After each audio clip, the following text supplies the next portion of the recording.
And a most gracious good evening, ladies and gentlemen, boys and girls. Welcome to Las Vegas Land, my latest big retro slideshow extravaganza. This time, of course, we are celebrating the early days of Jackpot City. Oh, yes, we are. And where do we begin to behold the glory of how much we love the electrifying beginnings of, well, Sin City, as they call it. Before we get started, there's a couple of things I want to say. One is I am not an expert on Las Vegas. I am a mere enthusiast. Secondly, the images that you are going to see in the show, unless obvious, are from my own personal collection of other people's old slides that I've been collecting for 30 years. Yeah, thrift shop find. Anyway, so there's that, and then let's see what else. The other thing that I was going to tell you was, there was something else, but now I can't think of what it was. So it'll have to wait. I'm sure I will think of it. But I will tell you what, the wind is starting to blow all of a sudden. Do you hear? Ooh, I'm feeling the spirit. Are you? Yes, we are. I was feeling the spirit. There. Okay, wait. Did we go one ahead? Okay, great. We're already off to a crazy start. Well, Las Vegas, what do you expect? So here we are. Now we are starting. Okay. I will never forget the first time I ever went to Las Vegas. I was in kindergarten, and my parents are like, one Friday night, we're going to Las Vegas. I'll never forget. We went to the gas station, and somehow I noted at that time gas was like 31 cents a gallon. I don't know why my little kindergarten brain noted that, but it did. It also noted that when we arrived in Las Vegas, the first thing I saw, the first thing that hit me like a ton of bricks, that basically, touched me deep to the inner core of the soul of my spirit was this sign. The Stardust sign, built in 1968. And it was going like, brrrr, brrrr, brrrr, and I went, brrrr. I mean, yeah, it was overwhelming to my, well, how old are you in first grade? 5 years old, I guess. Yeah, something like that. My 5-year-old brain. So we did not stay at the Stardust. We stayed at the Circus Circus. This is what the place my parents thought would be the perfect place for my brother and I to be introduced to Sin City. And I remember we saw gambling acts. I remember my parents were down in the gambling pit and I had to sit on the side. I couldn't go in the gambling area. And I'll never forget, my aunt showed up and my mother always tells the story, Donna Kay's Kitchen, hashtag Donna Kay's Kitchen. Yeah, that mother of mine, she always tells the story that the security guard asked for her sister's, my aunt's, ID, like she wasn't old enough to be in the casino area. And my mother said to the security guard, "Aren't you going to ask for mine?" And the security guard said, "I thought you were her mother." So I'll never forget that. The other thing that I remember about the early days of going to Las Vegas, well, actually, I only went there once as a child. The other thing was, my mother always, again, tells the story. They said, "Would you like something to drink?" And they said, "No, thank you." And the cocktail waitress said, "It's on the house." And my mother's cousin said, "What does on the house mean?" And my mother said, "It means it's for free." And so they said, "Yeah, we'll take two." Anyway, so yeah, Circus Circus. That's where we were. There were trapeze acts going. I'll never forget that. I'll never forget. Like over the casino floor, there were trapeze artists. And my little 5-year-old brain was like, okay, where are we? Who are we? And how did we get here? I know.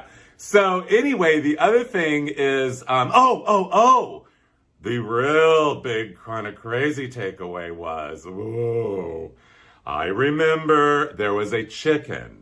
And for 25 chicken in like this, in a glass enclosure, and it had a thing that said 25 cents on it, and you put the 25 cents in, and the chicken would, now I can't even say chicken. The chicken would play Mary Had a Little Lamb on the piano with its beak.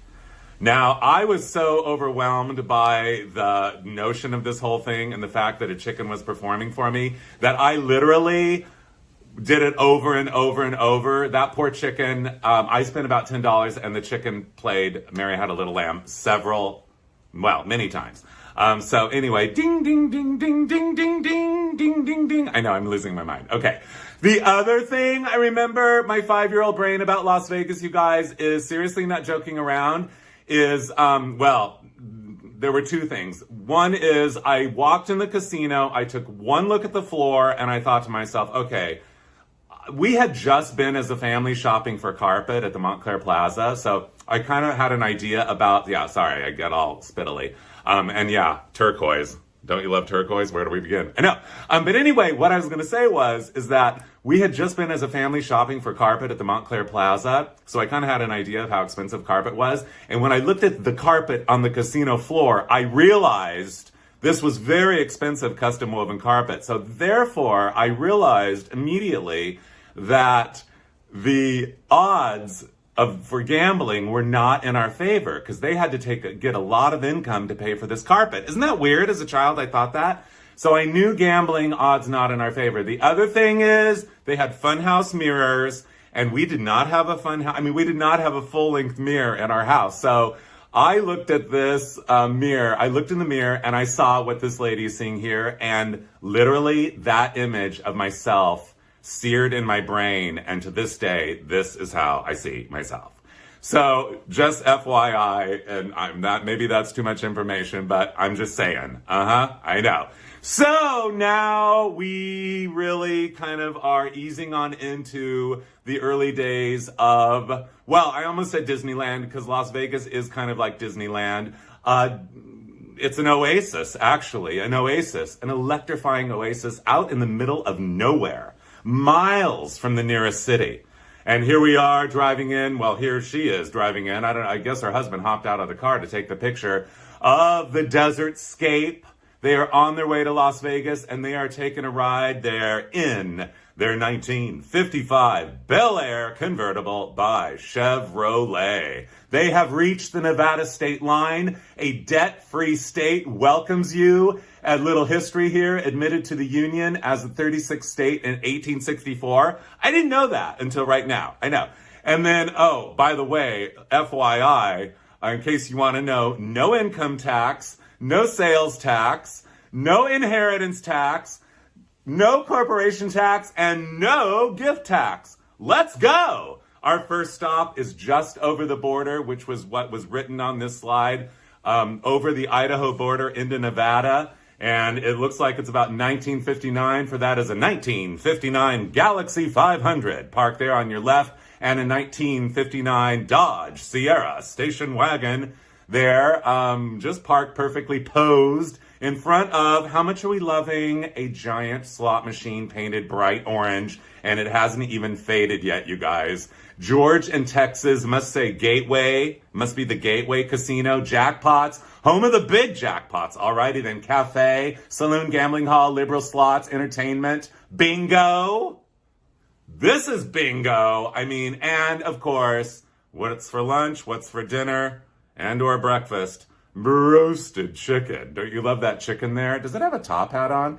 Anyway, I think it does. I love a chicken. Well, is that a rooster? That's more like a rooster. I love a rooster with a top hat, don't you? Almost as much as I love the iconic, legendary one-arm bandit. Yes, more and more jackpots. The Las Vegas Club, downtown Las Vegas. It says Transnation Sign Company from Rialto, California. I love it. I love it. I love this. Just the authenticity of this sign, the hand-paintedness of this sign, the homemadiness of this sign, the craft of this sign, the style of the sign, and, well, everything else about it as well. I know. Oh, yeah, and the signage continues, you guys. We're going to see a lot of signage, so get your signage love and spirit in full tilt gear right now, you guys, because this show is a winner jackpot of signage. Like the world's largest gambling center, downtown Las Vegas. It doesn't say how many miles, maybe though they don't know, but here it is. We have arrived. The year is 1949. And we see a is that about a 42 Chrysler parked there? Or maybe it's a Dodge. And a gaggle of people walking down the street, a few people having a conversation over there. And of course, I'm sure you notice like I do, one of the most iconic names in the entire realm of the world of all of Las Vegas. Yes, ladies and gentlemen, the Golden Nugget. Sorry, I don't know why I just got a little choked up there for a second. This is all so special. This is such an iconic part of American history, you guys. And it's such an honor for me to be able to share it with you and my passion and my fashion. As I said, I'm not an expert on Las Vegas, but I am an enthusiast. The Golden Nugget, you guys, an icon. It opened in the year of 1946. And here you see the town. Well, we already looked at the town. Anyway, down the street, across the street, rather, from the Golden Nugget, we see this. We see the Boulder Club. That was one of the first gambling casinos ever, well, gambling halls, really. It wasn't a full tilt casino ever built there. It started in 1929. The El Dorado Club is from 1949. Upstairs, the Apache Hotel was the first, it was one of the, I'm sorry, you guys, I just got a little verklempt there for a second. I don't know why, I just did. The Hotel Apache, you guys, hard to believe, was one of the, oh, what am I doing? What's going on here? The Hotel Apache, okay, I'm fine, you're fine, maybe we all better have a drink, okay? Have a little sip for a second. Oh, okay, here we go. The Hotel Apache was once the most glamorous place to stay in all of Las Vegas. Can you believe it? So yeah, we're on Fremont Street, you guys. The heart and soul and the center and crowning touch of Palm Springs. So anyway, so you guys, so the people who were running the town, and we're not going to really get into too much of that because that's kind of gets really crazy and really deep and really kind of out there. But they all decided collectively, I think, that they were going to have a Western motif. So you see a miner there on the corner, the word club, and then on the corner you see a miner there. And then, of course, it says, enjoy the Old West on the marquee at the Boulder Club. This is the Pioneer Club. It was built in 1942.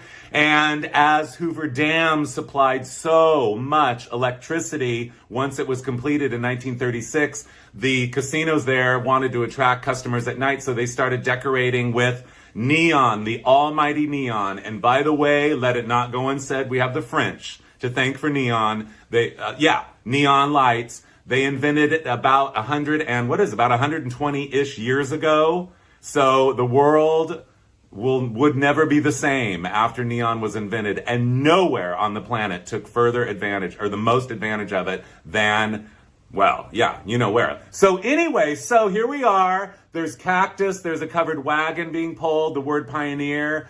More cactus. There's mountains. So we are in the Wild West. So then they thought, we need an icon to kind of be, the Mickey Mouse of Las Vegas. So the Chamber of Commerce came up with Vegas Vic. And here he is here in one of his first incarnations, a big sign high atop the building. Here it is, the famous Pioneer Club. Yes, he is leading you to the Pioneer Club. He was also on a lot of promotional materials, like this Play Round the Clock Las Vegas, Nevada. Sorry, I'm just so excited, you guys, to be doing this. Presented by Union Pacific Railroad. I love this ad, don't you? I know, it's really a poster. And then also, this is the famous Pioneer Club, Vegas Vic. And you could bolt him on the top of your license plate on your 1942 car or whatever. Don't you love that? I know. And finally, they decide, let's make a full figure 60 feet tall version of Vegas Vic and plant him on the Pioneer Club. And he will be, and he was, and will always be, and still is. Long may he stand, because he still is. Since 1952, this is the official greeter of Las Vegas. Now, he used to wave his arm. His other arm went like this as well. His cigarette was animated in his mouth, and he winked. And he also said every 15 minutes, according to legend, howdy, podner. I know. So by the way, yeah, I know, Las Vegas, absolutely beautiful. The Las Vegas Club down the street. We'll get there in a minute. But first, Vegas Vic is ready for his close-up. A white cowboy hat, a yellow plaid, egg crate plaid shirt, a big Western belt buckle on that belt, Levi jeans, cowboy boots, spurs, and that red scarf. Yes, there's the cigarette. And he said, howdy, podner, every 15 minutes, according to the legend, until 1966, when they were filming a movie there at downtown Las Vegas. And the movie company said, you got to turn him off because he's ruining our soundtrack. So they did, and I don't think he ever came back again. Here is, his voice never came back again. Here is the Las Vegas Club, bingo, horse race, betting, Jackpot arcade. I love that neon slot machine with the coins pouring out, because this is the house of the jackpots, next door to the Overland Hotel, which has a little train on it. We'll see that better later. But I will tell you that the Overland Hotel opened in 1905 and the Las Vegas Club opened in 1931 and moved to this location and did all of this fancy neon in 1949. And in 1950, yes it is, the Golden Nugget Gambling Hall said, you know what, we're moving on up and we are going to make a big giant sign, and they really raised the bar, because this is one of the most spectacular and most iconic signs ever in the history of the known universe. Look at that big golden nugget on it. It's like a sunshine starburst cosmic explosion of glittering light bulbs and the whirly twirlies that go around it and the way the words kind of like come out at you. I know. And then, of course, you see the Hotel Apache across the street. I told you once the most glamorous place. Binion's Horseshoe Club, Vegas Vic down there. And on your left, the Nevada. It's a welcome place for the visitor center there. And I love the blue neon shape of Nevada, in case you forget where you are. Not a problem. There's also a trading post there. We could go on and on and on. But I think some of the casino, gambling house, saloon, gambling house, restaurant, the Westerner. I mean, look at that. They treat the entire front of the building as a signboard. They put the sign, which is electrifying, isn't it? Don't you love that font? In front of a mural of the Old West that looks like Utah. There's a 49 Cadillac parked, caught in traffic there. And the town is coming alive. It is... Oh, wait, I wanted to show you one last thing, you guys. It says right there, no matches or cigarettes in the trash can. And by the way, it's also, you guys, Christmas. You see the bells there and the swirly whirly of the tinsely? I know. Here it is, Christmas, and this is Joe W. Brown's Horseshoe Gambling Saloon Restaurant Craps Roulette 21 and Keno. Yes, it is, and there is a whole wonderland of people out front. I love the lady on the far right with her car coat over her big circle skirt, the guy in the middle doing the Michael Jackson moonwalk, and the little boy who's noticing him going like, I better get out of here. I don't know what's going on, but I do know that inside the Horseshoe, you guys, this is the legendary display of $1 million. Yes, it was there for decades. It was $110,000 bills, and this was the perfect place. Yeah, the perfect place for everyone to have their picture taken. And by the way, notice the carpet with the Brandon. Oh my God, you guys! I think I'm like, okay, I better calm down. Let's have another sip. Brands, cattle brands, and the carpet. Don't you love that? Again, the Western motif. And the lady there on the left, she's having her picture taken. But the lady in the flying saucer hat running away there on the right, she cannot stand the sight of $1 million, apparently. And don't you guys love that gorgeous slot machine? Well, these slot machines are ready for their close-up. So they would put the slot machines right up at the front door, you guys, and these glass front doors with those lucite handles. I love that. They would, pull you right in. And, I mean, Lady Luck is going to be your friend. You're going to hit the jackpot. And, who could resist? So I love these people there. The guy with the cuffed Levi's. Classic, if ever there was. The lady there trying to hold up the whole display with her one leg or her foot there, and her black purse matching those little low-heeled sensible pumps, and her no-print dress. And then the old lady. I love the old lady. Don't you guys love the old lady with her hat and her bigger than the other lady's no-print dress and her old lady shoes? And you can see there are seams in her stockings.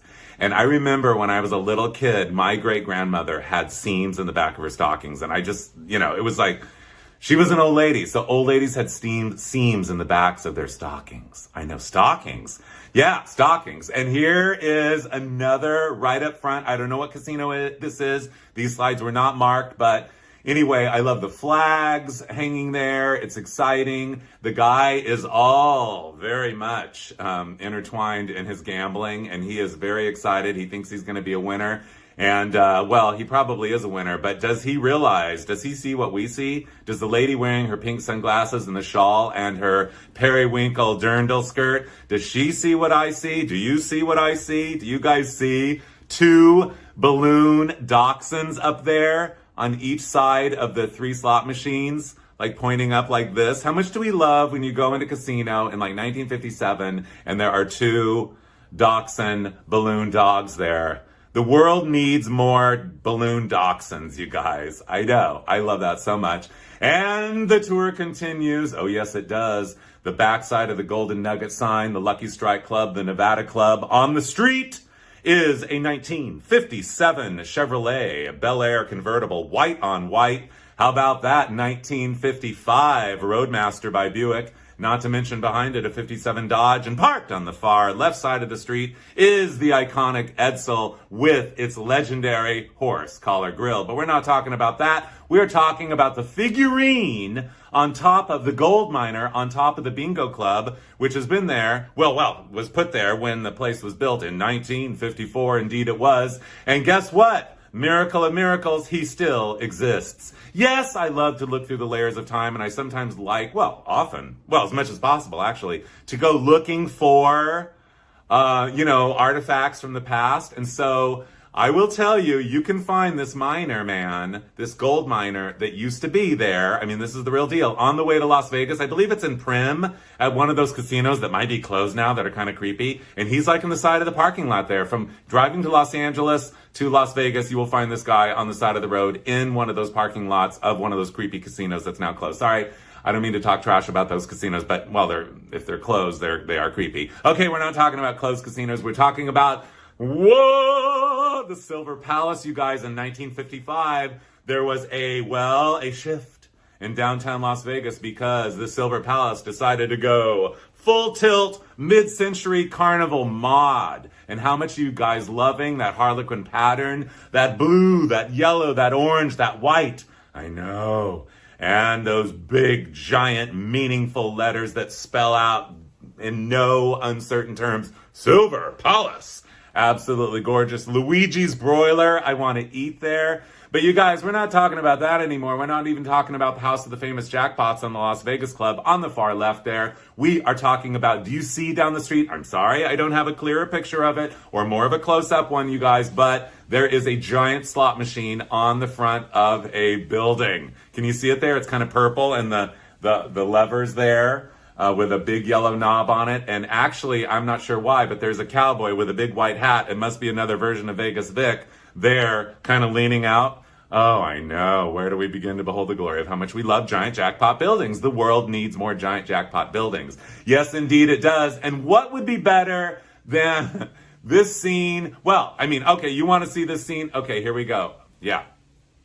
Shriners marching in a parade, you guys. How much do we love Shriners marching in a parade? How much do we love Shriners fezzes? How much do we love these outfits, those balloon pants? I will tell you that I actually bought one of these ensembles once, probably 15 years ago or whatever, and I never really wore it. So I think I donated it, and maybe it had moth holes or something. But anyway, the parade continues. I'm not sure why there is a gold metallic swordfish on a float. This must be Eldorado days, you guys. This is a parade tradition that started in downtown Las Vegas. Yeah, where are we? Las Vegas in 1934. I think this says Avalon on the side of it. Are they promoting Catalina Island? The city of Avalon and Catalina Island? I have no idea. But in case you want to know more about Catalina Island, you should check out my Catalina Land slideshow. Anyway, available to watch online, on demand, live replay.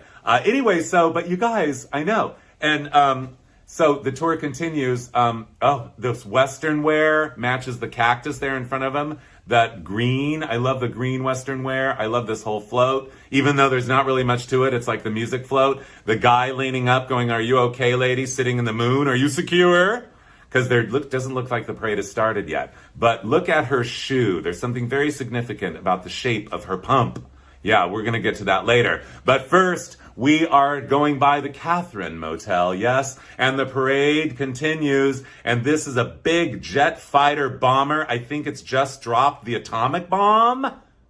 Maybe, I'm not sure, but I do love the fact that it looks like that entire truck has been covered in shaving cream. Don't you? And that little car wash stuff in front and going down the side and everything. Okay, fine, we're not talking about shaving cream and car wash stuff right now. Yeah, well, we kind of are, but we're actually talking about the atomic bomb. So between 1951 and 1962, the government tested atomic bomb explosions 75 miles-ish north of Las Vegas, and Las Vegas turned it into, well, a spectacle. And I know, it's shocking in every way, every day, and that is a woman standing on a pretend atomic cloud there. She is Miss Atomic. And it says the high and the mighty. Yeah, I mean, this is getting a little too deep and heavy for me right now. So I will tell you, though, that the atomic bomb explosions did inspire all kinds of, well, publicity in Las Vegas. And even this atomic liquor store, which, by the way, was built in 1952. You're seeing it in a recent photo. It still stands today. It's one of my favorite things in all of old Las Vegas, you guys. I mean,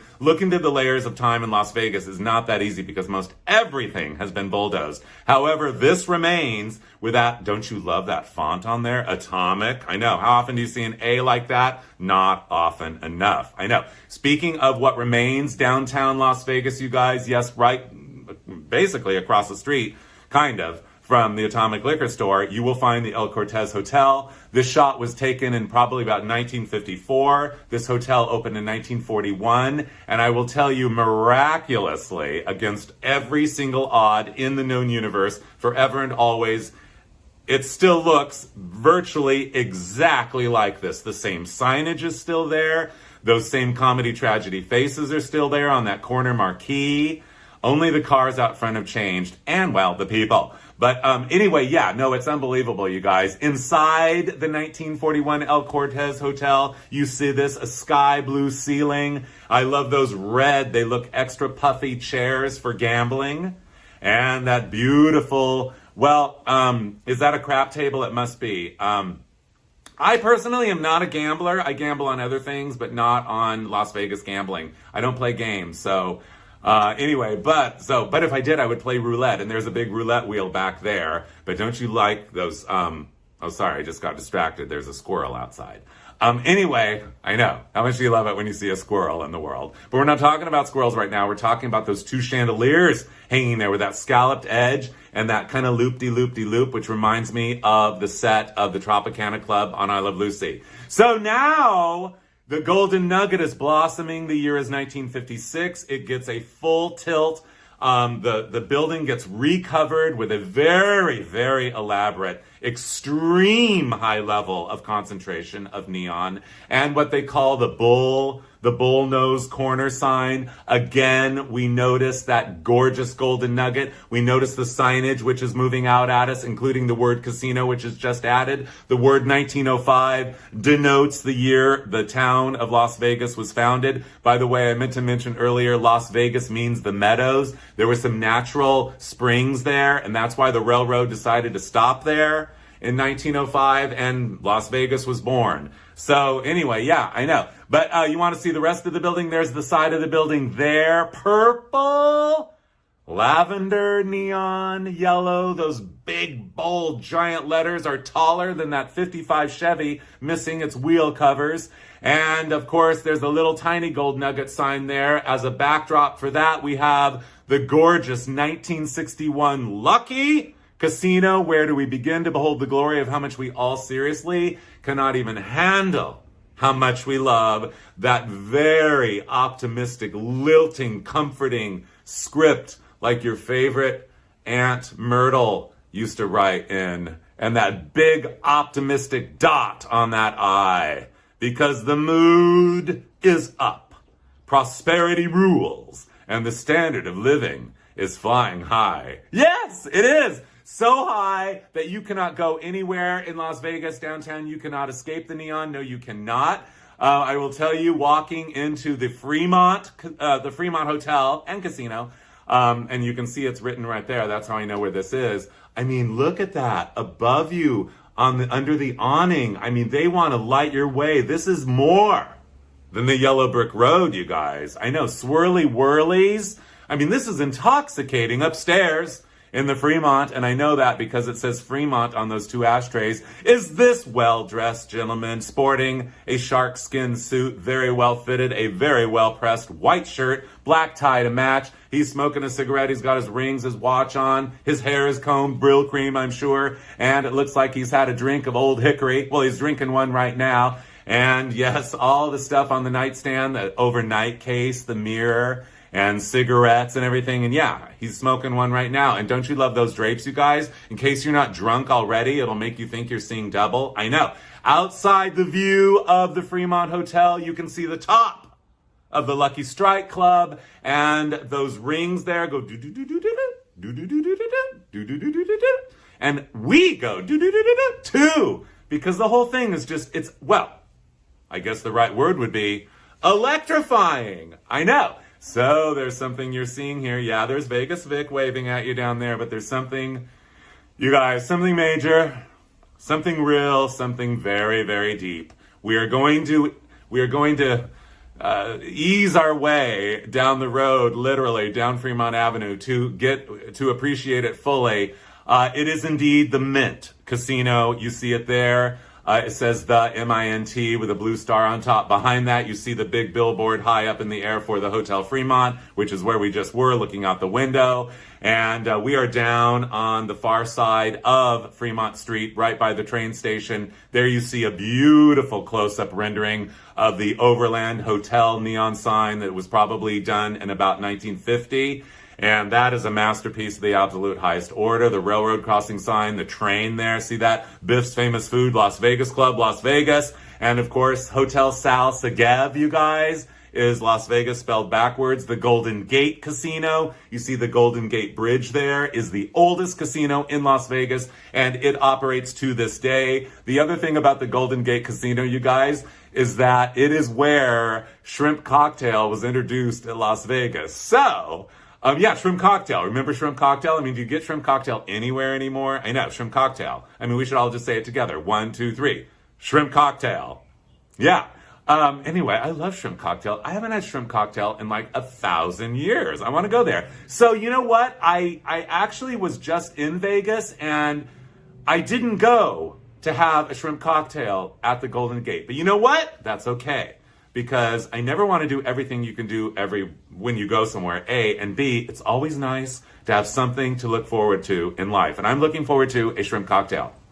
So, anyway, wait, what was I going to say? Okay, we're easing on down the road, you guys. Sorry, I got a little like, I want a shrimp cocktail. I know, they're delicious. So the Mint, you guys, we're talking about the Mint. So we ease on down Fremont Street, and as a dramatic backdrop, you now get a full view of the very mid-century modern Fremont Hotel. I love that pink kind of, well, it's very mod, kind of pop arty, pink side of the building, all the big windows, the picture windows, the sign down the front, every one of those letters is a different color. You can see the California Club bear there on the right, his head goes up and down. The Horseshoe got a makeover, and we've got these people standing there. I love the man in the red shirt who might not realize how, with this certain lighting of this afternoon and the way all the casino signage is reflecting on him, his man breasts are revealed on his very tight, polyester red polo shirt. Yes, but what we're really here to see, you guys, is where do we begin to behold the glory of the most gorgeous storefront ever in the history of the known universe of storefronts. This is the Mint Casino, built in the year of 1957. Sorry, okay. I'm frothing now. I'm so excited because you guys, I mean, this is a masterpiece among masterpieces. The front of the building, I mean, that it becomes like the signage becomes architecture, the architecture becomes signage. This is a real major piece of work, you guys, in the scheme of humanity, in the scheme of anything ever built ever. Look at the glorious, just how beautifully it goes, whoa, and then whoa, all the way up, and boom, with a star as a crowning touch. And how much do you seriously love the fact that whoever took this picture, well, they caught it on a day when the guys were like, I don't know, were they cleaning the neon tubes or something? I'm not sure, but savor the moment of how big those letters are, you guys. And here is the perfect portrait shot. And you guys, they should have called it, well, they could have called it the pink, because it's pink. Or why didn't they make it mint green? I guess because it would have blended in with the sky. I don't know, but never mind that right now. Whoa. And we got polka dots. So we've got a wavy lasagna noodle awning out front. And we've got the letters right up there. And by the way, I mean, yeah, well, on the front. They're all over the place. I mean, there's no mistaking where you are here. But don't you love that 1957 DeSoto Fireflight two-door hardtop park there? Isn't that gorgeous? I know. But let's take a look at those letters up, the ones on the lasagna noodle. They are ready for their close-up. Yes, the mint is electrifying in every possible way. The polka dots there that serve as a backsplash there. Those big pink pieces that come out to greet you, to pull you in. How beautifully it reflects on the windshield, roofline, trunk, and rear bumper of that 1957 Mercury. I know, and don't you love the crowning touch? Besides the glittering light bulbs inside the letters are the blue neon against all that pink, you guys. I mean, intoxicating, genius level usage of style, design, and electricity. Isn't it? I know. And don't you love the T has that little point up. All the letters have that little point out. Font designers in the house, now would be your time to take a note. There it is, stacked up against the Las Vegas Club and the Horseshoe, which got a brand new facade. I mean, Las Vegas never lets anything sit too long. Change it. It is fashion. It is passion. And they switch it up all the time. In about 60, the Horseshoe got a whole new makeover there on its facade, and it's semi-intact to this day as you see it there. Also, I love on the Fremont Hotel there on the right, you see the words Carnival Room. I just love that font. I love that script. I love anything that says Carnival, don't you? And so do these people, I'm sure, with the Horseshoe, a la daytime as a dramatic backdrop, and the corner of the Golden Nugget. There's a big nugget there to greet you. I mean, you cannot miss it. Anyway, I love these three people there in their very casual clothes. Well, Las Vegas, from the beginning kind of had a come as you are dress code. So these people did come as they are. They didn't dress up at all, did they? The ladies wear cap sleeves and their summer clothes, and he wears a tee. He looks like a wife beater under his striped shirt over a short pant. And I love their shoes, too, don't you? I know. This lady with the Horseshoe as a dramatic backdrop, she is underneath the bull nose sign at the Golden Nugget. And she kind of reminds me of Queen Elizabeth, doesn't she? I know, wearing a carpet print dress. And that lady behind her, well, she's fancy. She's going to town. She's got her hat on. She's got her big, giant purse. And I don't know what she's doing, but I bet Queen Elizabeth's lookalike there is waiting for her nylons or wigs or wiglets. Win free nylons with jackpots. They say genuine DuPont. I know. Can you guys believe they would give away wigs, wiglets, and nylons as jackpots? I mean, Las Vegas, expect the unexpected. I know. I mean, it's overwhelming to think that downtown you're going to see a marquee that says nylons or wigs and wiglets. Slots, craps, 21 roulette. I know, that lady there walking down the street with her white purse, does she realize she could win some nylons, wigs, and wiglets? Apparently this person was overcome by the mere thought of the possibility of winning. Okay, I got to take a drink now, you guys. I know. Okay, here we are. We're back, and yeah, I know. I mean, gosh, maybe they, I'm not sure if they were sickened by the shrimp cocktail at the Golden Nugget. Maybe they ate too many of them, or they ate at Denny's. Yes, Denny's, an iconic Southern California coffee shop, started in the city of Lakewood in the year of 1953, originally as Danny's, but then had to change the name to Denny's in order not to be confused with the then competitor Coffee Dan's. So now we move to the Strip, you guys. We are transitioning. Las Vegas is expanding. The year is 1941, and somebody comes up with a big idea of building a big Western frontier. Well, it's like a themed environmental extravaganza, you guys. Yes, the El Rancho Hotel, topped by the crowning touch, a windmill, and it is all over being very Western. This is the sign that appeared in probably the mid-1950s. And Betty Grable, Bobby Van, Dick Shawn, 3 shows, Saturday Gaming, 2 coming attractions. Oh! And showtimes 8, 15, 12, late show Saturday 2:15. This is a town that is 24/7, you guys. I know. Also, by the way, I meant to mention downtown Las Vegas. You guys notice they advertise no products, unlike Times Square, the other most electrifying place on the planet at that time. They do not advertise products. Like there's no Coca-Cola sign or anything, no Kleenex, whatever. They only advertise themselves, gambling and entertainment and, well, you know, everything else. So I will tell you that the El Rancho sign, I do know for a fact, was the inspiration for a little aside here, Vince's Spaghetti. Homespun and family run the world's largest spaghetti house in my hometown, serving it up since 1945. Mrs. Kusha, the owner of Vince's Spaghetti, she's passed, but she told me about 20 years ago, I'll never forget, she said, we were in Las Vegas and my husband saw the El Rancho Vegas sign and he drew it on a napkin, there it is, and he brought it back to the sign maker in Ontario and he said, I want a sign that looks like this, and this is what they got. So long live Vince's Spaghetti. Here we are inside the El Rancho Casino, the saloon, the gambling hall. First of all, I really looked at this slide good earlier. There are 2 women in here. So, I mean, gambling, a men's game, I don't know, where are all the ladies? Anyway, I love that row of slot machines, those 2 reclining nudes that are painted and framed above the long saloon-style bar, very classic. Those golden chandeliers illuminating everything in the entire room, the way the men are dressed, and the ceiling that's spotlit, lighting it all, and this.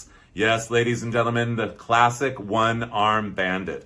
These legendary slot machines are, I mean, don't you love them? I know. So they're not that easy to find. I've been looking for them around. I mean, they're around, but they're not easy. But I love the second one there is kind of Lone Ranger with that black mask on and everything. And they are called the one-arm bandits. Yeah, and you put your coin in and you pull down the gun. You guys, I know.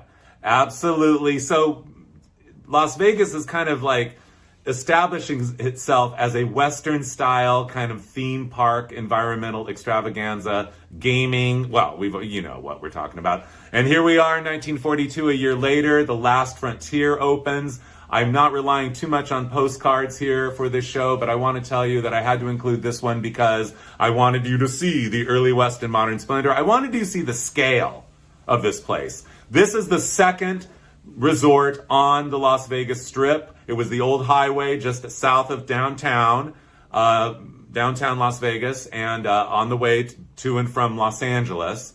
And anyway, by the way, in case you don't know, Las Vegas is about 4 hours from Los Angeles by car with no traffic. So yeah, with no traffic. But anyway, look at the spread of this place. It was a Western themed environmental extravaganza. There were like stagecoaches that you could ride around on. They had chuck wagon buffets. I mean, everything was Western themed. Out front, they had a big display of covered wagons that were, I mean, these were old covered wagons, probably from the covered wagon days, because you guys, in 1942, the covered wagon days weren't that far. You know, I mean, weren't that far away. I know. It's like they were 60 years before. Even less. I know. So I love this guy, like, climbs up on one. I mean, nobody cares if you climb up on him or whatever. Inside the showroom, we have this very, very, well, I mean, first of all, we've got bubbles and we've got these, who are these men? It kind of looks like, well, no, it doesn't. But anyway, I mean, who are they and what are they doing? There's the orchestra leader down front there. And of course, the bubbles and a showgirl in a champagne glass. I mean, this is the beginning days of Vegas. I mean, it was very homespun. It really was. Outside of the last frontier in 1947, they built a Knott's Berry Farm-like little theme park. I know, who knew?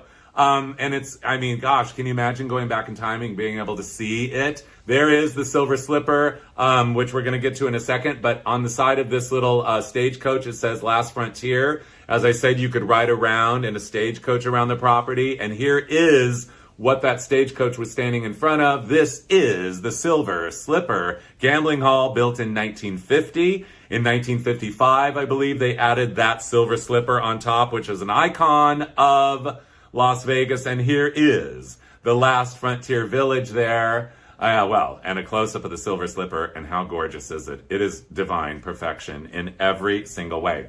Anyway, yeah, I get excited. I'm like frothing. So, yes, in 1947, they built the last Frontier Village, and this is the entrance of it, and it was a walk-through. They had all kinds of things going on there. This is their house of prostitution. You can see there is a lady of the evening dangling her leg out, and it's not even the evening, a little photo shoot's going on. It was very, very, very Knott's Berry Farm. Well, Knott's Berry Farm had already started in 1940. So the ghost town of Knott's Berry Farm was probably the inspiration for the last Frontier Village. We might as well just get it out in the open. Give credit where credit is due. I love the little photo session there. Western wear for their entire family. There were shops. There were souvenirs. I love this guy posing on a fiberglass horse.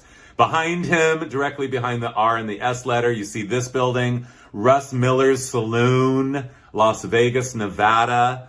And, yeah, you're looking at him right there. A 1957 Buick Special convertible.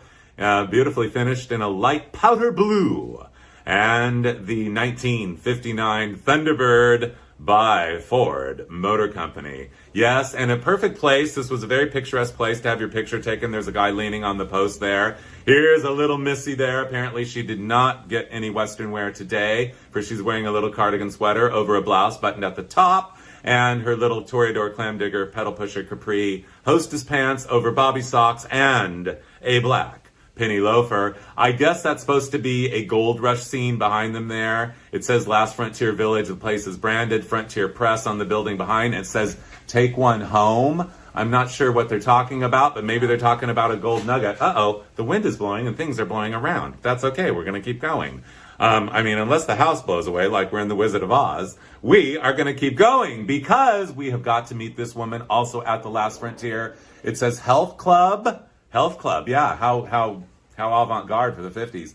Barbershop, beauty shop, playground, and she strikes a pose wearing her afternoon sundress. And I want you to notice the most striking thing about this photo, besides everything, of course, including the Desert Inn behind, is the fact that she has a clear plastic purse. How much do you love clear plastic purses? Ladies who collect purses.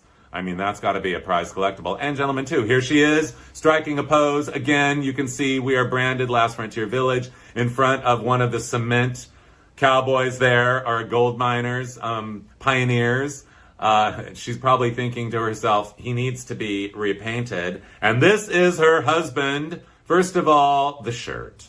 Don't you love the two patch pockets, breast patch pockets that are cut on the bias, not to mention that plaid on that hat, you guys. I know. I don't know what he's trying to say to the guy. Go get painted. But apparently the guy behind him forgot his cowboy hat or something, revealing he is a pinhead. We're not talking about pinheads right now. We're talking about the fact that, I said earlier, they had cars littered around. And you could hop on them and have your picture taken. I will never forget this woman, because she was in a slide that I actually showed on the Martha Stewart show on the Valentine's episode about, when was that? I don't know, 2008 or 9. I was a guest on the Martha Stewart show.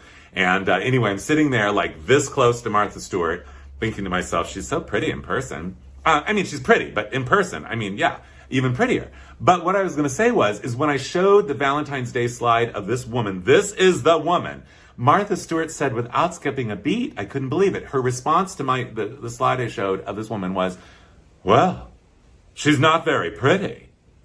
I know, I couldn't believe it. I'm like, Martha, that's not very polite. Well, I didn't say it, but I wanted to, because, would you say that to Martha Stewart? I know. And don't you love the signage on the side of the old-timey car? Speaking of old-timey, you want even old-timey find, here is a steam a steam-powered fire engine in front of the old gas station, the Texaco gas station selling Fire Chief gas. They're at the Last Frontier Hotel, and you can see it must be winter because that man is wearing a overcoat over his tobacco-colored blazer, dark pant, very beautiful, corduroy it looks like, and a yellow sweater tie. She has a camel coat over a yellow sweater. They're kind of dressing alike. Wow. And she has a beautiful emerald green velveteen skirt and a cowboy hat. And it looks like a tam kind of a hat. Yes, they are out in front of this gas station at the Last Frontier Hotel. And what is significant about this gas station, you guys, is that steam-powered fire engine on top of it was the first elaborate bit of neon on the Las Vegas Strip. And yes, it is ready for its close-up.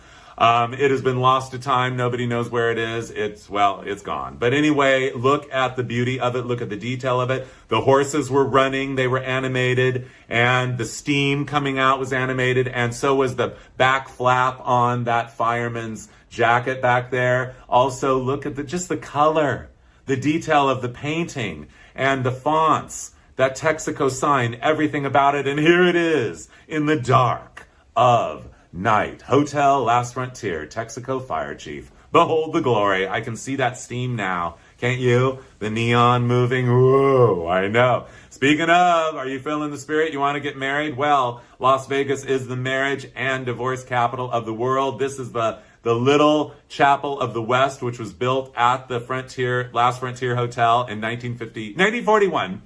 And there is a miracle that goes along with the story, but I know, don't you love the cars parked there and everything? And these two, we just saw them posing on the steam-powered fire engine. Here they are now, the overcoat. Oh, it's the same day, except, oh no, he's wearing the same outfit. She is not.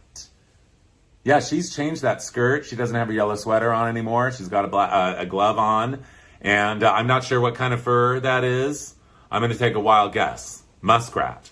Because I don't really know. It's not beaver. It doesn't really look like mink.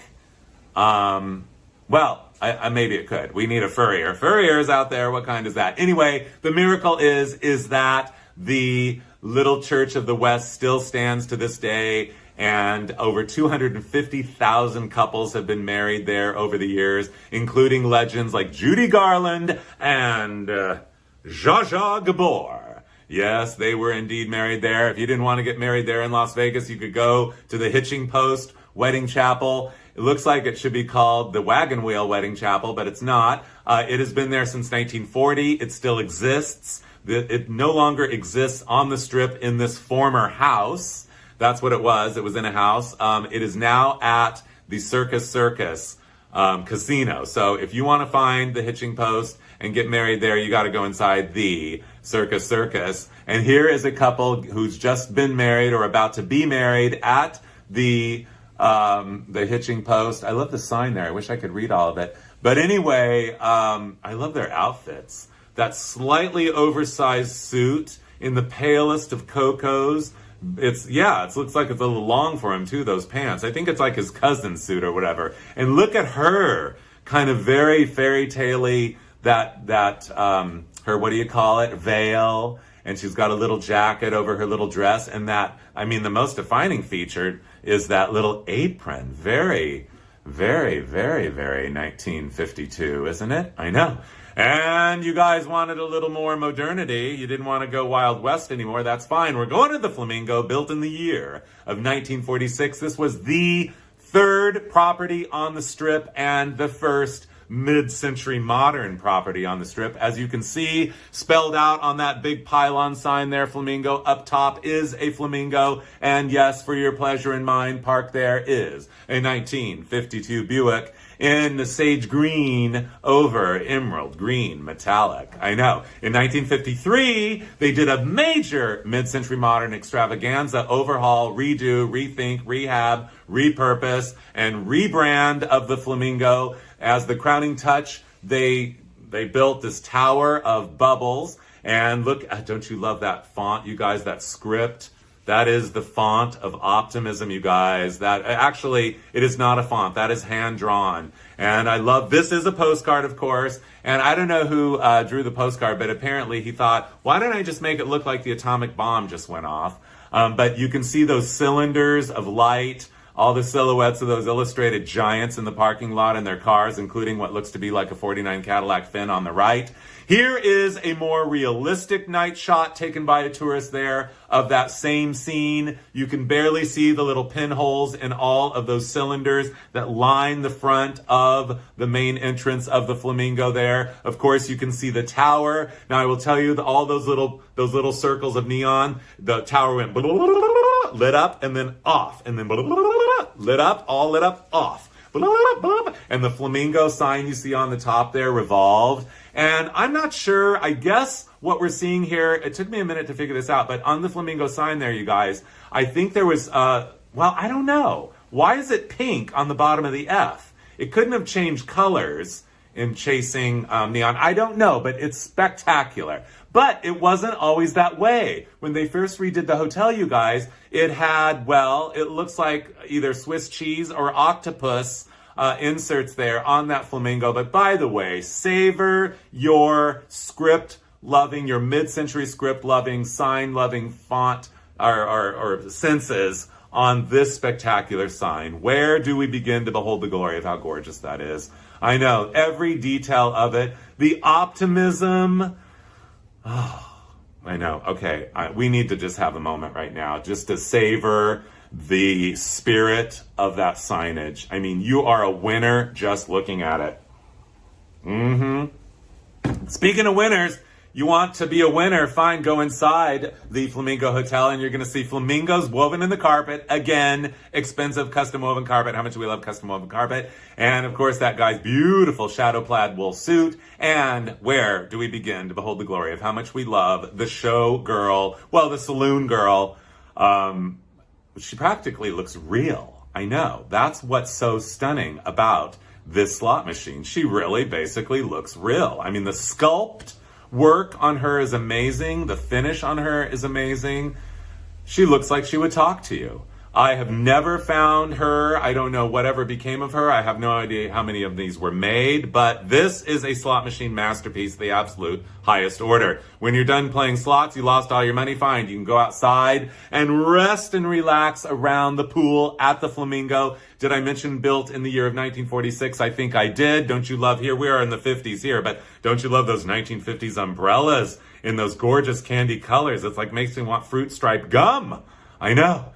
And yeah, the people all gathered around there. I mean, everyone's moved all that patio furniture all around. I was just thinking, like, they sold a lot of patio furniture in Las Vegas back in the day. Well, I guess they still do, but we're not talking about now. We're talking about then. We're also talking about the fact Bugsy Siegel, the legendary mobster, the most famous mobster of all that's associated with Las Vegas, built the hotel in 1946. And, well, he was murdered or whatever the next year in 47. But that you're looking, those up at the top there, the third floor, that is, or wait, that's the fourth floor. Yeah, fourth floor. That is his suite, his personal suite.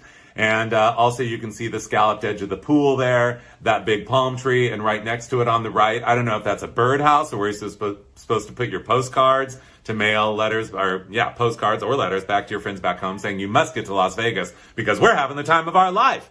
These ladies in the Flamingo, because it said Flamingo Hotel written on this slide. I know the lady in the middle was a well-to-do lady who lived in the city of La Habra, California. She had 2 daughters. Everything, they were always impeccably dressed. And La Habra, by the way, is the city of the Corn Festival. But we're not talking about La Habra. We're not talking about corn. We're not talking about festivals. We're talking about that lady. That organza collar, that single string of pearls, and yeah, her sandals and garters. Not to mention the ombre cocoa brown of that skirt. Yes, and how about that lady's very reflective fabric wearing her shirtwaist dress skirt, no shoes, dress, no shoes, and the lady on the right has a velvet bow to match her taffeta skirt. But what I noticed about, that's the slide, she's wearing a hairnet, and don't you love the curtains behind him?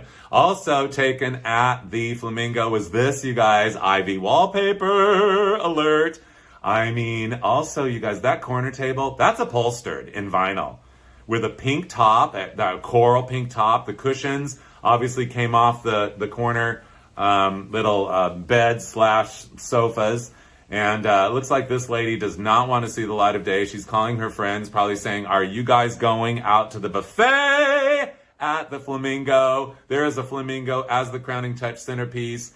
of it all here, you guys. The ice sculpture, which has a little like, it's like a little igloo practically, and housing, it's like a plate for, it's like a little housing for the half lobsters there. I mean, if I went there, I would just want them all. But you guys, I mean, we could go on and on and on about this food. The host there is you know, gesturing to the lady. Yeah, must be. And those two chefs there are awaiting well, I guess they have to just keep it full. And everything, no sneeze guard. There's a lot of mayonnaise used in mushy meats there, a lot of parsley, a lot of garnish, and a lot of olives. I just love it. I just love this scene. I just want to go there and eat that right now. And I want to get a closer look at, well, you know, those unbelievable mid-century animals on the wall. Who dreamed those up? I don't know.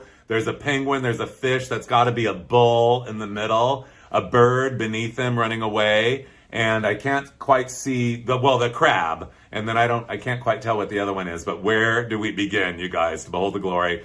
Art directors in the house, now would be your time to figure out a way to recreate this style guide into an extravaganza for the world to enjoy today. Flamingo Hotel, we're going to say goodbye right now because we got to go to the next hotel built in 1948. Yes, this is the Thunderbird.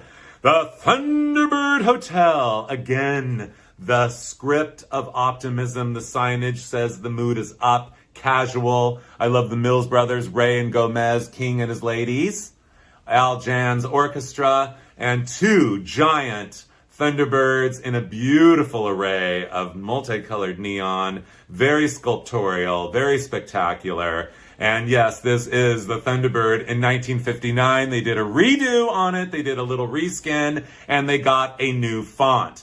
And by the way, we're going to get to the font in a second, but Israeli bombshell Hannah Aroni reminds me of Rice Aroni, the San Francisco treat, but we're not talking about Rice Aroni right now, or San Francisco, or the treat of San Francisco. But Aroni reminds me of that. Rice Aroni, the San Francisco treat. No, Naughty and Ice Spectacular, Deluxe Buffet Lounge. But you guys, yeah, again, a closer look, a daytime look at how beautifully painted and art directed that Thunderbird is. But we're not talking about that either. We are indeed talking about a very special font in all the realms of mid-century fontlery. This is spectacular. Look at that TH, the U, the N, that D, that E, that R.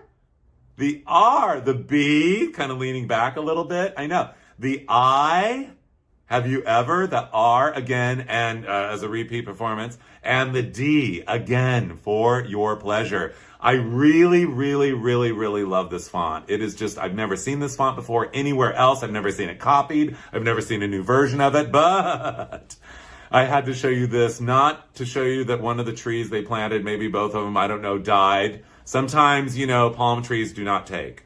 But anyway, we're not talking about the palm trees that didn't take there. No, we are talking about that C, that A. Font designers in the house, take your notes now. This is important. This is major. This is real. This is deep. That S, again, the I, the N, and that unbelievable O. Where do we begin? Where do we begin? Okay, I need to have a moment, you guys. I just want you to savor that incredible font. That mid-century font is a masterpiece. Okay, had my water. Yeah. Okay, we're fine. The wind's blowing. It didn't blow the house away. Fine. Okay, you guys, now we're talking about this lady at the Thunderbird modeling her red and white striped bathing suit, which is stunning. Her hair is all combed. Her sunglasses are on. She's got a little bit of a suntan going. And she is having what I'm pretty sure is a fried shrimp sandwich by the pool. Looks like there's service for two there. They are both going to drink it down with a big, a nice sized glass of whole milk. And it looks like there's lettuce, kind of curling up on a plate. It looks like some tomato there. And last but not least, did you see? I did. The onion rings. And how much do we love ketchup with our onion rings? Fine, be that way. I know. I mean, sometimes you can have without, but sometimes with onion rings. Yeah. But we're not talking about onion rings right now.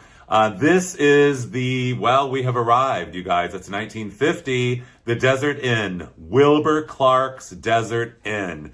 I love the gas station. I love the ranch-style building there with a white roof reflecting the heat because it gets very hot in Las Vegas. And the free form of that signage, I believe we deserve a closer look. Yes, it is indeed. Wilbur Clark's Desert Inn presents Gordon and Sheila McRae. So Gordon McRae was a movie star. He was in the movie Oklahoma, and with Shirley Jones, who was the mother on the Partridge Family. And he famously sang in that movie, "Oh, what a beautiful morning. Oh, what a beautiful day. I've got a beautiful feeling everything's going my way.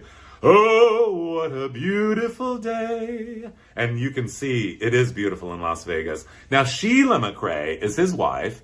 And I didn't know they were entertainers together until I saw this particular billboard. But the only way that I know Sheila McRae, and probably you too, is she is one of the wives on the I Love Lucy episode where Lucy's in the fashion show where Lucy gets sunburned, the Don Loper episode. And because Don Loper says, and here she is, Mrs. Sheila McRae, or Mrs. Gordon McRae, or whatever. So that's where you will find Sheila McRae. Professor Backwards, I think, was iconic. I'm not really sure. But anyway, 7 great musical acts from dusk till dawn. This is a nighttime city that loves to party 24/7. Yeah, you guys, can you imagine being there in the 1950s? Can you imagine driving up in 1955 to the Desert Inn, which, by the way, had a golf course behind it? That's why there's a big golf ball on the top. Can you imagine driving up and seeing this giant birthday cake? It's like a miniature golf course. By the way, you know, I've said it before and I'll say it again, but I'm not one that likes to provoke people. I just wasn't born that way. I'm not hardwired that way. But there's one thing that I do that does provoke, well, people, when they say, oh, I golf, when they tell me they golf or whatever, I say, knowing well not, I say to them, mostly this is men telling me they golf. Well, women too. I say miniature, and they go, no, not miniature. Anyway, I just love miniature golf, and this reminded me of miniature golf right now. Speaking of miniature golf, speaking of miniatures, this is not a miniature of the iconic arch in St. Louis. Yeah, the St. Louis Arch, which was completed in 1967. I believe it was designed in 47, however. But this came way earlier. This probably late 1950s. This is a miniature version of the St. Louis Arch at the swimming pool at the Desert Inn. I have no idea why, but it's there as a focal point, as a centerpiece, as you have arrived. Yes, every place needs that kind of aha moment, that cherry on top of the cake. And this is that cherry. And here it is. You can barely see the left corner of it, or yeah, the part of it there on the left. And we are at the pool, at the Desert Inn, you guys, and that looks like about a 1953 Eldorado Cadillac convertible, which was the most expensive Cadillac you could buy. We've got 4 showgirls, who I think they're showgirls, and we've got, well, ladies and gentlemen, Liberace. Yes, indeed, that is the famous piano playing. Well, he was a superstar in Las Vegas in the 50s, 60s, and 70s. Where do we begin to... Well, I just want to say, Liberace, wherever you are, thank you for being you, and thank you for all those costumes. Thank you for sequin hot pants. I mean, you know, and long live your entire archive of costumes, and why they are not on display, I have no idea. There used to be the Liberace Museum in Las Vegas, but it is no longer there, which is tragic. I know, it needs to come back. Yeah, hi, Liberace, just saying, love ya. Okay, you want to talk about... well, more hotels on the Strip. This is the legendary Sands, opened in the year of 1952. That trellis signage is spectacular. That S is, again, the mood is up. ANDS, a place in the sun. The neon on it, the lights on it chased, spelled it out all night long, every day for decades. On the marquee, Peter Lind Hayes and Mary Healy. They were a married couple. I never have heard of them until just recently watching What's My Line on YouTube, which is like my favorite game show of all time, and it's really good. I highly recommend going on YouTube and watching the black and white episodes of What's My Line. It was a weekly game show that was on from like 51 to 67 and then, well, blah, blah, blah. But it's really entertaining, and I saw them on there, so they were entertainers. Anyway, on the other side of the sign there, you can see the entrance, and here is a postcard example of, well, there's a lady pulling up in her 1952 Cadillac, and I wanted you to see the porte cochere there, because when you arrive in that okay, better calm down, porte cochere. Porte cochere is that kind of, awning on the front of a building where when you arrive, you drive under the porte cochere and you've arrived. I love the guy in the little golf cart there, which is like a bellman and everything, and the other bellman in his striped pants, uniform. And of course, the spectacular view of that sign. Whoa, I know. And inside the dining room there, or actually, this is really the coffee shop. Everything about this mid-century modern design is spectacular. From the cottage cheese on the ceiling, those indirect, they must be like lights that glow in there. I know, and that glow around the room and make everybody look good. The flooring, the mural work on the wall, or the artwork on the wall. Don't you love double tablecloths, you guys? First yellow and then white. The yellow napkins, everything cloth napkins. Oh, imagine, I know. And how much you loving the cutout in the back of those avocado green chairs. Avocado green vinyl, I know. And not to mention the waitress uniform. Classic in every way, every day. We are continuing down the street at the Sahara Hotel. This is a symphony of warm tones, warm desert tones, and the neon that's all just kind of crazy around that at night is going all over the place. K-Star, The Wheel of Fortune, and Rock and Roll Waltz. Those were her two big hits. Wheel of Fortune and Rock and Roll Waltz, you gotta look those up. The Four Step Brothers, not the Four Preps. The Most American Girls in the World, and Sandra, Miss 41 Sheerness, gotta look her up too. But anyway, what I wanted to tell you is, you guys, is that in the very near vicinity of that sign was a photo op moment. Yes, a camel caravan. And yeah, that is Marlene Dietrich on the marquee. Where do we begin to behold the glory of how much we love all the iconic stars that appeared in Las Vegas in the 1950s and the 60s, well, of all time, of course, but the biggest stars of the day were in Vegas, including the legendary movie star Marlene Dietrich. But we're not talking about Marlene there. Neither one of these ladies is Marlene, but they are kind of dressed alike as twins. Very sheer white blouses, which reveal their slips underneath, brown skirts. Very plain Jane. Are they in uniform or what? I don't know, but I love this photo op, this caravan of camels. Here's a showgirl right here, and she is striking a pose with these cement Arabs. I know, well, it is a Saharan theme. We are at the Sahara, and as a dramatic backdrop, you can see the Variety Club Tent 39. Tent. I don't know what that's all about, but I will tell you, yes, that woman was the Las Vegas showgirl. She's also the woman that I'm not sure, my Palm Springs slideshow, if you've seen it, Anyway, she is the one that puts the monkey mask on out in the desert and crawls on the desert floor. This is that woman. But anyway, we're not talking about her. We're talking about these ladies who love the camel caravan so much they do not want it to walk away. I'm not sure, maybe they've been drinking or up all night and they do not realize they are not going anywhere. But don't you love that ladies' plaid pants? I know. Now, if Miss Plaid Pants and blue knit dress is staying at the Sahara, they might be staying here in the Moroccan suite. Yes, isn't that gorgeous? I know. Where do we begin to behold the glory of every bit of the beauty of this Moroccan scene on the wall? The room there is so elegant, so very mid-century modern. That room divider, those stools with the low backs, those pillows on the sofa, those two teal ones flanking that triangular one in white, that low coffee table, that table and chairs over there, that flying saucer light fixture, that candelabra fixture, and you were seeing it all in a mirror. Did I just say that? But did you notice, like me, there are 3 flower arrangements and 1 fruit bowl in that room? How generous. I love it. Speaking of, the flower arrangements continue, and this is your view from your Moroccan suite room there at the Sahara, looking at that gorgeous, beautiful desert view in the distance of the hills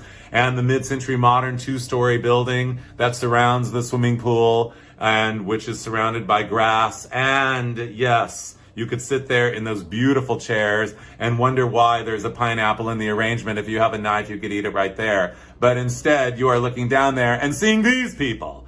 Yes, you are. These are people at the Sahara posing. The lady on the left there with her sunglasses, slouching a little in her one-piece bathing suit, and it has a little bit of extra, like a bird of paradise thing right here. And then we got little plaid short pants, solid red there. We've got the lady who forgot her bathing suit or didn't want to wear her bathing suit and said she is like me, a sunphobe. She is all covered up there with her paisley shawl over her matching paisley sundress. And then we have Miss Royal Blue one piece wearing, well, the one piece with buttons on the hips and over the bazoom. Strike a pose, there's nothing to it. Here she is now.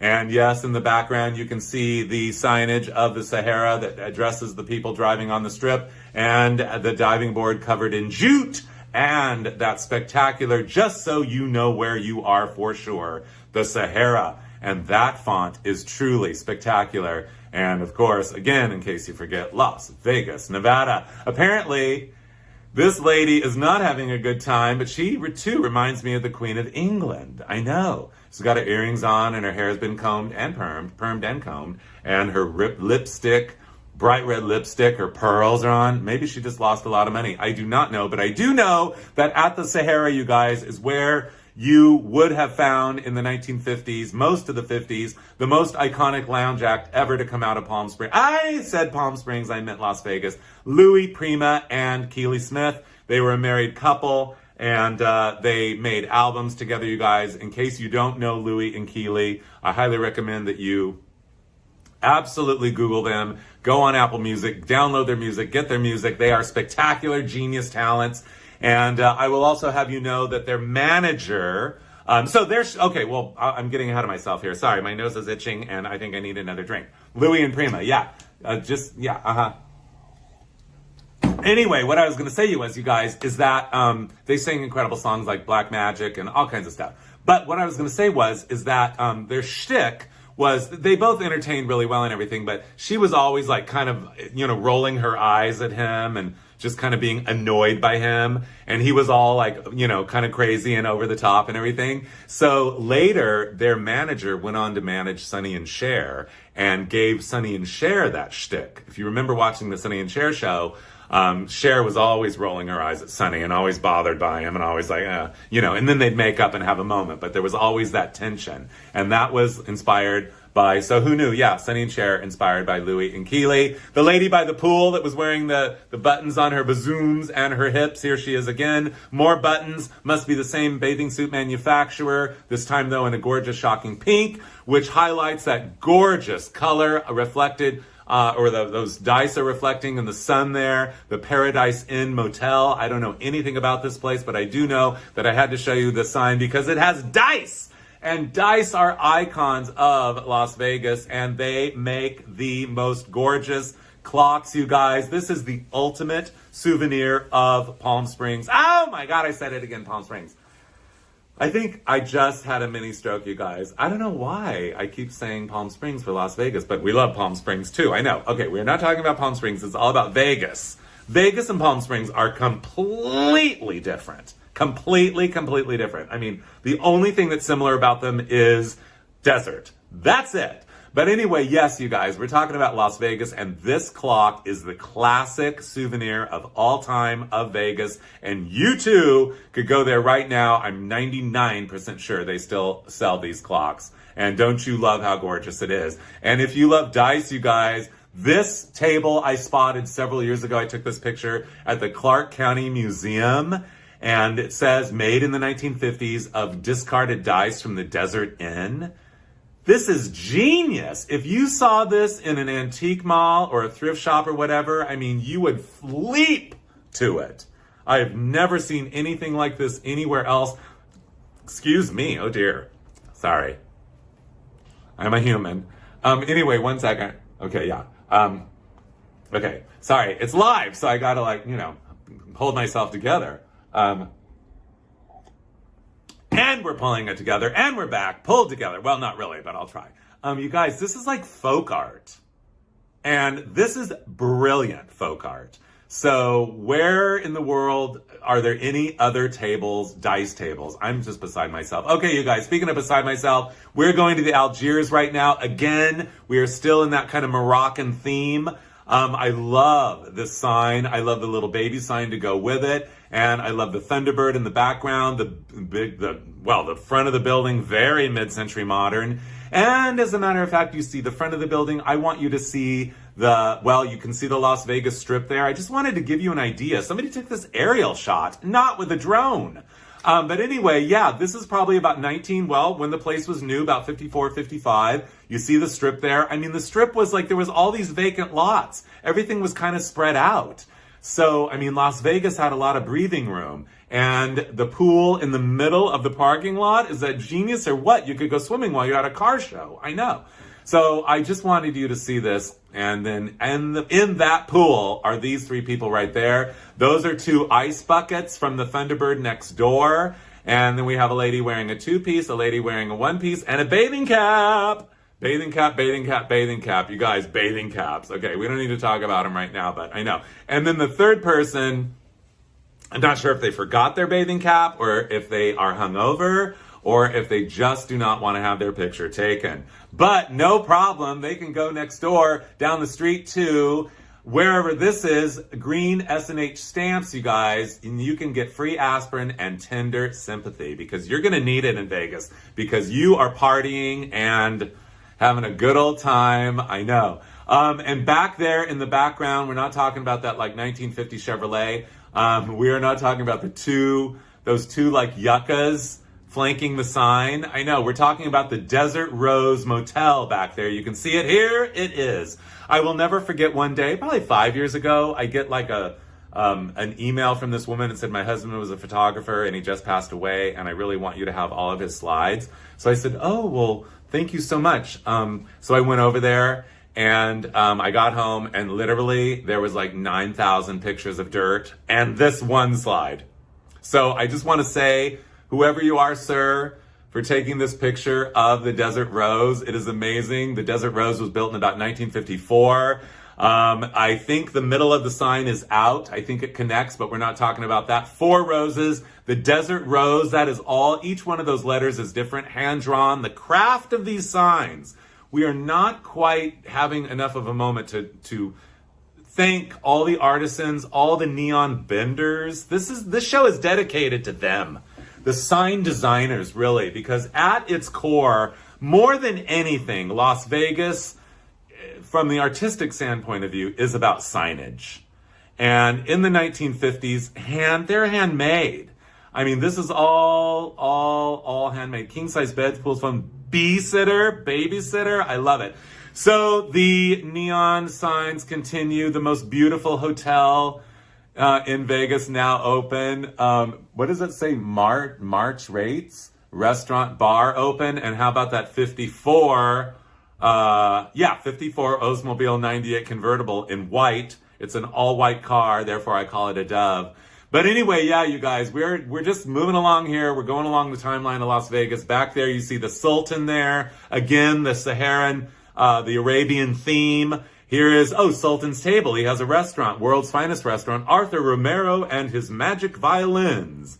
The Dunes, lets us know where we are. Convention Hall, welcome LA Times. I love that Rambler there, parked right by that no parking sign. That's genius, I know. The Dunes sign there on the building. And yes, the building is ready for its close-up. A Falcon, a 57 convertible Cadillac parked there, a 1960 Dodge, and over there a black 59 Cadillac, and looks like about a 1950 or so Chevrolet, I think there.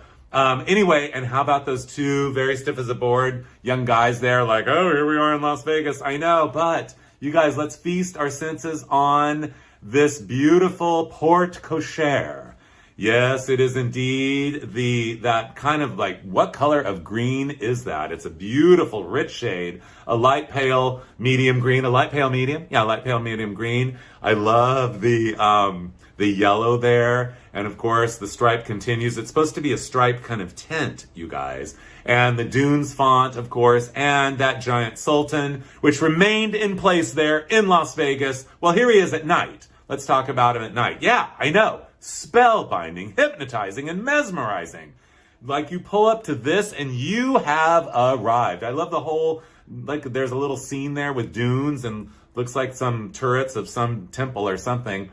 or whatever it is, Arabian Nights.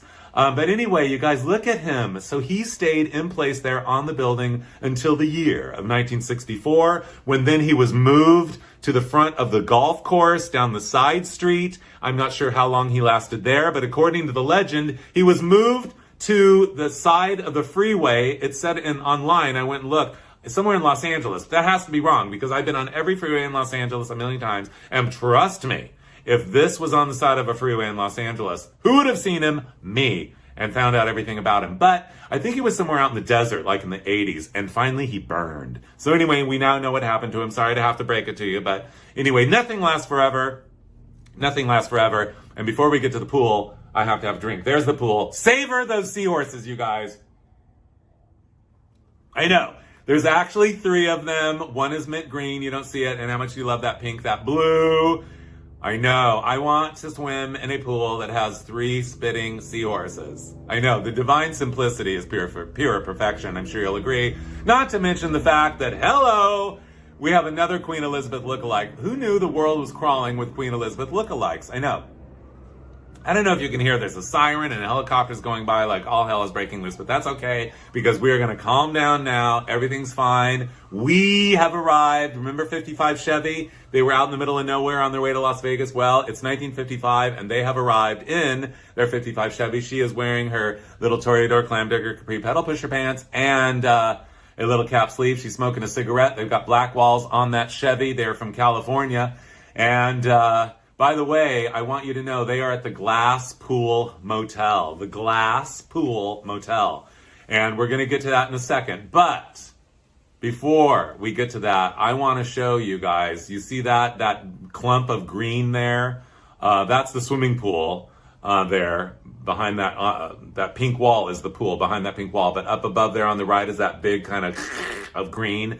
That is like corrosion on the slide. I don't want us to take for granted, myself or you, all the photographers that took these slides. And frankly, I'll admit it, I have taken way more time than I would care to admit going through about 1 million slides I'm exaggerating 1 million, but many slides that I have taken, that I've collected, not taken, I didn't take these, that I've collected from other people's estates and stuff of Las Vegas. These are vintage slides, you guys, so I know that, and most of them are in very good shape, but this one is a little corroded. Sorry, just had to mention that. Let us not take for granted the preservation of these slides. And by the way, I will tell you, I have a librarian, Teresa Kennedy, who's been with me for 18 years.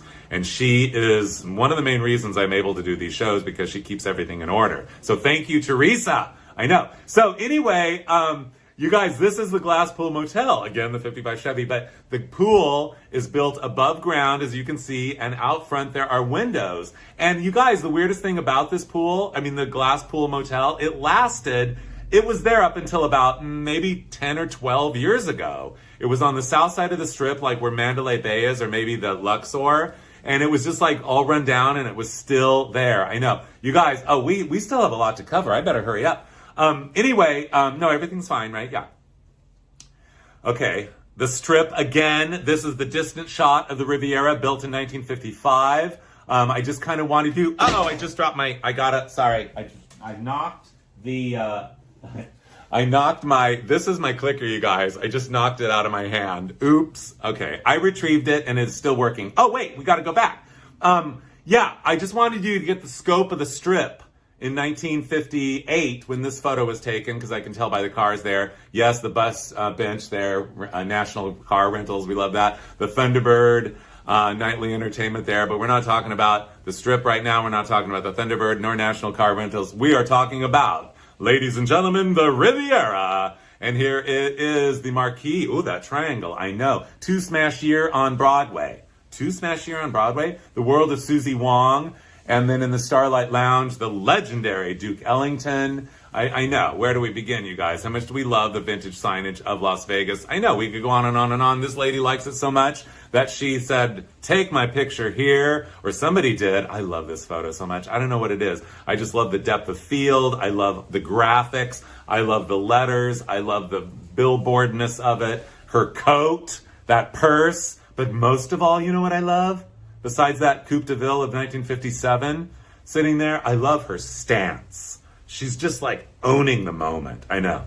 Like, take my picture. And take my picture. Yes, this is a picture-perfect portrait of the first high-rise on the Strip in Las Vegas. As I said, the Riviera, built in the year of 1955. You can see the porte cochere there on the left. You can see the geometry of this building. It is all about geometry. Very, very mid-century modern. That teal piece of trim going up the building that kind of divides this side from that side. All those yellow squares coming down. The corner windows. Very Miami Beach. This is what we would call Miami Beach style, which is not a style that we really saw a lot on the West Coast of. But thank you, Miami Beach. Inside of one of those rooms, you are going to find these people right here. Yes, you are. Jelly roll pillows.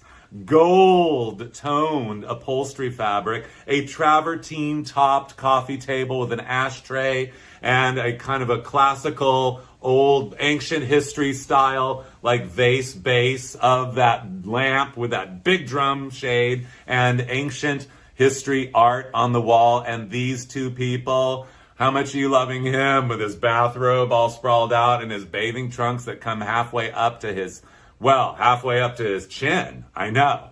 He is so comfortable there. He's having such a good time putting his foot up on the table, and so is she. They're very relaxed while they're having a good time at the Riviera. In the bedroom, she shows off the vinyl padded, buttoned headboard of their king-size bed. And that was probably rare in those days. Most people didn't have king-size beds. But we went to Las Vegas in one of these big new hotels. Very glamorama in every way possible. They're going to give you a king-size bed. Again, the ancient art on the wall, ancient-inspired art on the wall, the old world, and her in her sunsuit. I know. And, the whole room must have been gold tone upholstery for that. Oh, you know what? It might have all been one big room, now that I think about it. But it all matches. Isn't it gorgeous? You want dinner? You hungry? Okay, this is a postcard, I'll admit it. I have not relied much on postcards ever in my realm of doing shows, but I could not include this. I just love the art of this postcard. I love the woodsiness of this postcard. I love the bull of this postcard, the longhorn. And the Riviera, the logo there, it's the Hickory Room at the Riviera Hotel, the rotisserie ovens there, the fire, the people dressed up in the dining room that you see through the body of the bull, and not to mention reaching out of the corner of the bull is the waiter serving, what is it, Chateaubriand for two? I don't think I've ever had Chateaubriand. I mean, am I even saying it right? I think I am. But anyway, Chateaubriand. Chateaubriand. I know. And look at her. She's like looking at the one getting the Chateaubriand, that scallop over her cap sleeve evening dress. Very lovely. Very rare. Her bleached hair, and she's got it kind of up in like Princess Leia. Kinda. Anyway, I know we could go on and on, but out front of the Riviera, a couple of years later, we've got Gypsy, the Broadway show playing there. You finally get the full reveal of the sign with that star that revolves there. And last but not least, yes, there is a neon airplane flying through the parking lot. Well, it's actually on a post there, but it looks like it's just flying by, right? I know. Well, let's go to the airport right now. Here we are, Pacific Airlines, TWA, Western Airlines, and United Airlines. Yes, this is McCarran Field in Las Vegas, built in the year of 1948. I don't know who this guy is, but he's striking a pose on his 1957 Thunderbird by Ford. Yes, this is the iconic Thunderbird. And I want you to look at that Thunderbird closely, and you're going to notice what I've noticed about it, but I have to take a drink. Maybe you do too. Uh-oh. Okay, hold on. Cheers to you guys. Are we having fun so far or what? I know, I love Las Vegas. Love, love, love vintage Vegas. So you guys, I don't know what happened, but they repainted the door and it doesn't match on his Thunderbird. I know. Speaking of TWA, as we just were a second ago, here is one of my favorite posters of all time, the Las Vegas Fly TWA poster. I'm going to take an educated guess and say this is probably about 1955 to 57. And this, you guys, is one of the greatest posters ever of all time. First of all, the half and halfness of it is sheer design genius. I don't know what happened at night. She turns aqua and in her pink glittering sequin gown. It is a timeless classic gown, very simple. Her bathing suit of periwinkle blue and teal there. She's giving sunglasses to the sun behind her. Sorry, not behind her. Anyway, well, whatever. And then I don't know what's going on down there. Is that an umbrella, palm tree? Is that water? And there's like a llama in the water. That makes no sense. But that's okay. Over on this side, we get a little more Las Vegas theming, the card, the roulette table, cherries, the bell, the crap table card, or is that a bingo card? And, you know, on and on, a few other little things there. But you guys, savor your graphic design loving senses on this sheer genius. I know. Speaking of genius, here we are right now. This is the Royal Nevada. It was built in 1956. This was one of the shortest lived casinos ever on the strip. On the trip. Yeah, we're having a trip right now. We are. Anyway, I love the crown. The Royal Nevada has a crown on the sign. I love the drapiness of the sign. The fact that it says prime rib chuck wagon buffet, $1.50 gourmet buffet. I mean, I want it all. Not to mention the flags out front on the grass that hasn't been watered enough yet. We are right on the strip there. And yes, ladies and gentlemen, that is a 1957 Buick. Look at that wraparound rear window, not to mention that gorgeous sweeping style line and that two-tone. And we're not talking about two-tones right now. We're talking about, here is the Royal Nevada, designed by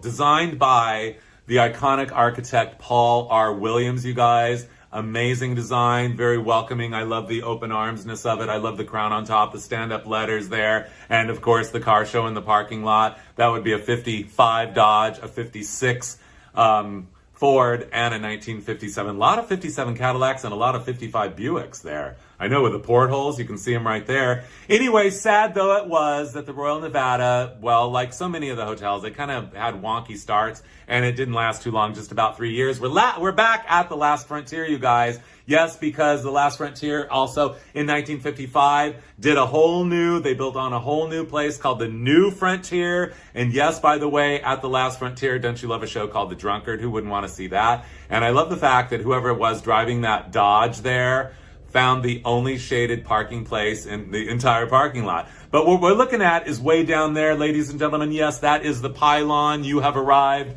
The pylon. Hello. Yes, we are here at the New Frontier. And I will tell you that, again, this is a postcard image. I wanted to include it because I wanted you to see the mid-century modernity of that pylon there. The lights are housed in each one of those dishes there, and, you know, light all the way up. Spectacular by day and by night. Very mid-century modern, as is the porte cochere there. That, it's modern, and then there's like a Western little scene happening there in that 1955 Oldsmobile 98 convertible. Speaking of the porte cochere at the New Frontier, here you see it from the other side. Comes way out there, so you can be shaded as you enter and exit your car as you enter. And who is there, by the way, but our 57 Thunderbird with the mismatched door. It looks like the whole side of the car has been mismatched painted. Oh well, never mind that. In the background there is the Riviera, but we are taking a close-up now of the New Frontier, the marquee, all in white. Life says best nightclub in night. Okay, I better calm down. Do you need a moment? I think I might. No, I'm fine. Life magazine, they're talking about. Life says best nightclub show in the U.S. Bill Miller resents. Holiday in Japan. 3 shows nightly, 8:15, 12, and 2:15. Going to a show at 2:15. Anyway, that same marquee got repainted purple.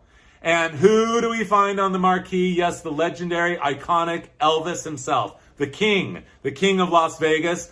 And Elvis first appeared in Las Vegas at the Frontier Hotel, the New Frontier, in the year of 1956. And I'm not sure who all these people are, but they're all dressed up in Western wear. And I say more power to you. And I wish more people would dress like that today. For it is charming, and people, well, let's face it, people love it. And if you dress like that, you're going to feel real good. This is the room, the Venus Room, it was called. This is the Venus Room where Elvis Presley performed in 1956. This, however, is not the Elvis Presley show. I'm not sure what's going on there. It's kind of looks like kind of tiki there. How much would we love a tiki show? But this is full tilt show. Las Vegas had evolved very quickly into doing big, giant productions. And I love the artwork on the wall. I mean, this whole room has like this pink motif. Look at all those people. And their glassware is red.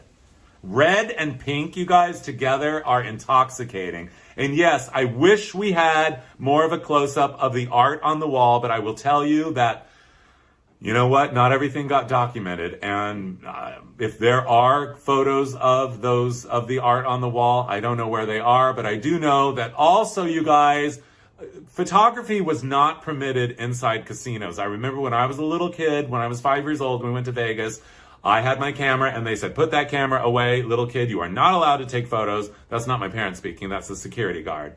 But anyway, not allowed to take photos, absolutely not. So it is rare to find photos taken inside a casino. Most of them are commercial photos. This is not a commercial photo. I don't know who this entertainer is, but he's kind of doing the French Maurice Chevalier thing there with his straw hat. And he's got some chorus girls there wearing very beautiful grassy green sequins, cut way up, and matching shoes.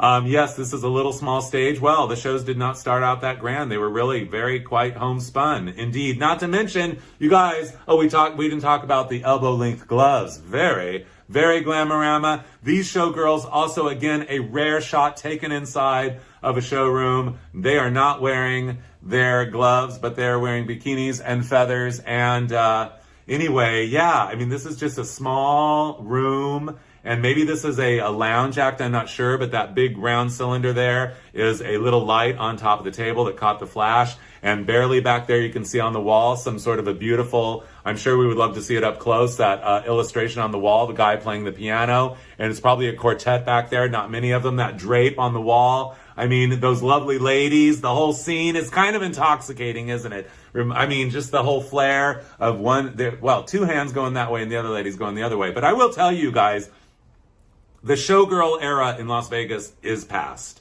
It has passed. But anyway, I will also tell you that there is a Showgirl Museum that I visited last week in Las Vegas, and it is run by this man right here. We are at the Showgirl Museum. This is Grant Filippo. He is a hero of mine for preserving many, many, many showgirl costumes that date way back to the 1950s, all the way through, well, the 90s, really. But here he is in front of one of the many gorgeous displays at his giant house, which is where, in Las Vegas, you go to the Showgirl Museum, you're going to this man's house, and you go in there, and the whole thing is full of mannequins wearing showgirl costumes, and it is absolutely intoxicating, and he is a very interesting man who has a lot of interesting stories to tell. But you know what I have to tell him? I told him, and I said, you are a hero of mine, Grant Filippo, for preserving this very, very important part of American pop culture history. The showgirls of Las Vegas. I know. And the costumes up close and everything. I've never seen so many sequins. I've never seen so many feathers. I've never seen so many crystal rhinestones. I know. Okay, fine. You wanted a little more Western. Let's be that way. The Hacienda opened in 1956. The Las Vegas Hacienda, and I love the font of the Hacienda going like that, don't you? I know. Cole Porter's Can. I'm sure there were plenty of dance girls there, and not to mention the fact that that big, well, it looks like a caballero on top of that horse leaping towards us, trying to catch our eye as we pass him driving by on the strip. He has been preserved, that whole horse, and the man, well, the caballero riding it has been preserved. You will find him in downtown Las Vegas. And I wish this had been preserved at the Tropicana Hotel, opened in 1957. On the marquee, it says it crystal clearly right there. That is Eddie Fisher, ladies and gentlemen. Eddie Fisher was a famous crooner in the 1950s. He had several hits. And anyway, he was married to Debbie Reynolds, who was a huge movie star in the 50s and 60s. You know Debbie. Debbie and Eddie had a baby, Carrie Fisher, Princess Leia. This is her dad. Carrie Fisher, Princess Leia's dad, was a famous entertainer. And this is an incredible, giant cutout of him on the strip in like probably when the hotel opened. I bet it's from 57. Because that's when they would have spent the money to do this. And an up-close look at the entrance, the porte cochere. There's that word again. Sorry, before we get to the porte cochere, savor that mural, you guys, that mosaic. Sorry, it's a lot of talking. I mean, you guys, I'm sure you understand. Anyway, what I was going to say is yes, that is a 57 Chevy in aqua with the top down, and 57 Cadillac. So yeah, this is probably taken when the Tropicana was brand new. The Tropicana was billed as the Tiffany of the Strip. And miraculously, it is still a functioning casino. It still exists to this day. However, you will not find that mural there. And that kind of like, it almost looks prehistoric, that animal, whatever it is. It's kind of dog, kind of cat, I don't know. But I love that very mid-century modern mosaic mural, don't you? The way the metallic glass is catching the light. I know. And that's our friend with the Thunderbird with the mismatched door. Now he's, I don't know if he traded in it for a Coupe de Ville or not. But hello, friend who likes neat cars. I know, so do we. Anyway, what I was going to say is, the other thing I was going to say, you guys, the Flamingo also still exists. But every other one of these hotels on the Strip are gone, including, here's another one of the Tropicana. They built this, something to attract your attention as you're driving by. A couple years later after the hotel opened, it looks like either a giant tulip or at the top of a pineapple. To me, it's more pineapple-y than tulipy. What is it to you? And that thing sticking out there is one of the corners of the porte cochere, in case you were wondering. And of course, we have our three friends that we met downtown several slides ago.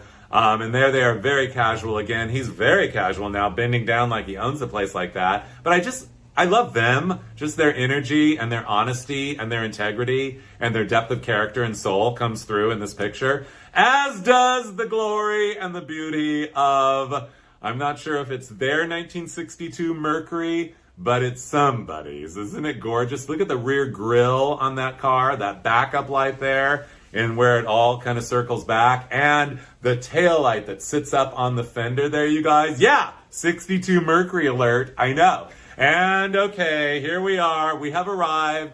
There is no greater signage in the history of the known universe, in the universe, ever, of all time, ever. From the beginning of eternity to the end of eternity, backwards, forwards, inside out, upside down, and everything else. Where do we begin to behold the glory of my favorite place in Las Vegas ever and the greatest sign ever? Okay, I'll calm down. The Stardust Stardew absolutely rocks my world in every day, every way. The font, the out of this worldness of it, the outer limits of it all, the design of it, the spirit of it. And here are, I love those two ladies there too, don't you? I know. Not to mention, you guys, since we're car people, you can barely see on the right a 59 Cadillac Fin there, and that is like a peachy pink and cocoa 56 DeSoto. And then you can see on the other side of those two ladies posed way back there in the middle, you can see the 59 Pontiac in Sunset Glow Metallic. I know. Anyway, yeah, no, I'm frothing, really, because I just get crazy with the Stardust.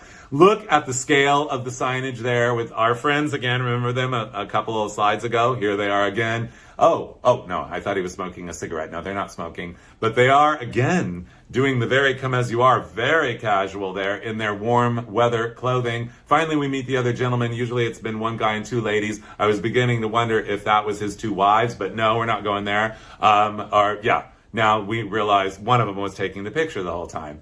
Anyway, I love that kind of the postal little go-karty tri-wheeler back there, and of course little car show, but most of all the signage. Behind the signage you will see this woman who very desperately needs some sunblock there at the Stardust Hotel, the twin palms, the diamond pattern there, and everything about this scene is intoxicating in every way every day. I love the fact that the lady who needs the sunscreen, really, her hair matches her bathing suit. How convenient.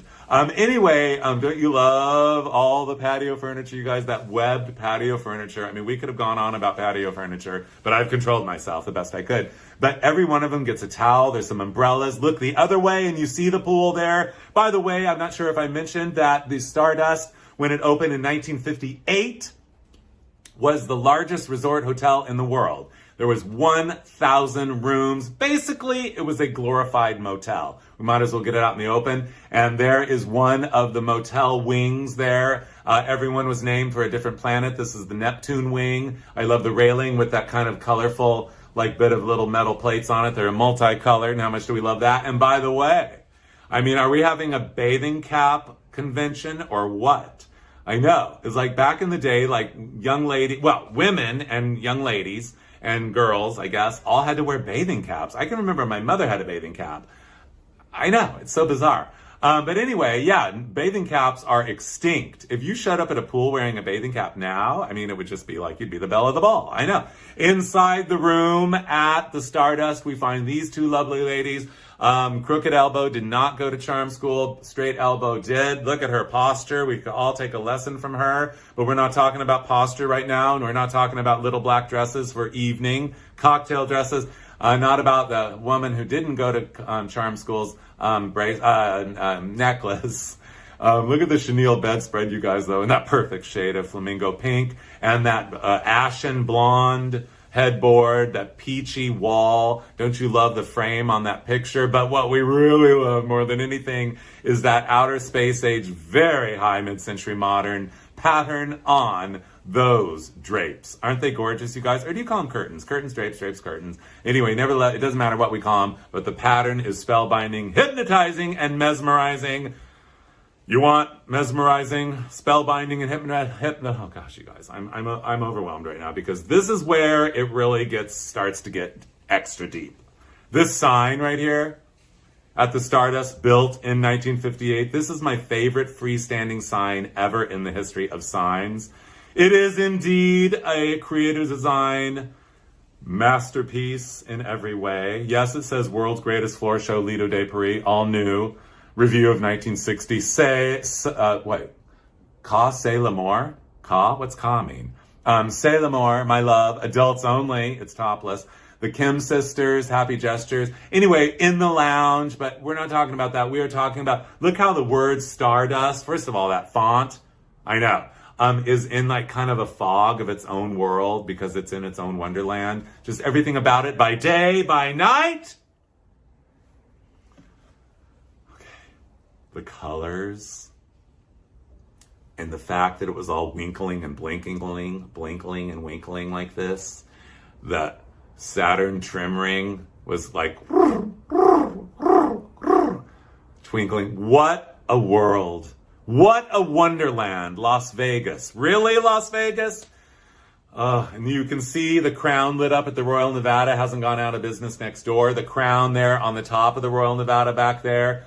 And the Silver Slipper you can see back there as well, you guys. Okay, I'm sorry, I'm getting carried away. But here is the one side of the big sign. The whole building is a signboard, the whole entire casino building. You could see this super signage from the outer space that inspired it. It was really just, I mean, where do we begin to behold the glory of such divine perfection? Where we have literally gone from the Wild West to outer space.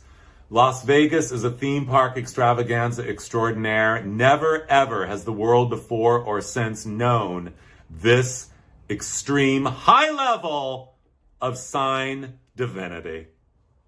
Oh, I know.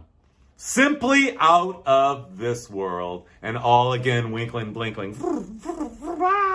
I know. Okay, fine. You wanted something to eat. Well, that's good because we're going to go next door to the Stardust Auditorium and welcome the Western Association of Food Chains. You want something to eat? Fine. Be that way. I do too. I'm starting to get hungry. I haven't had dinner.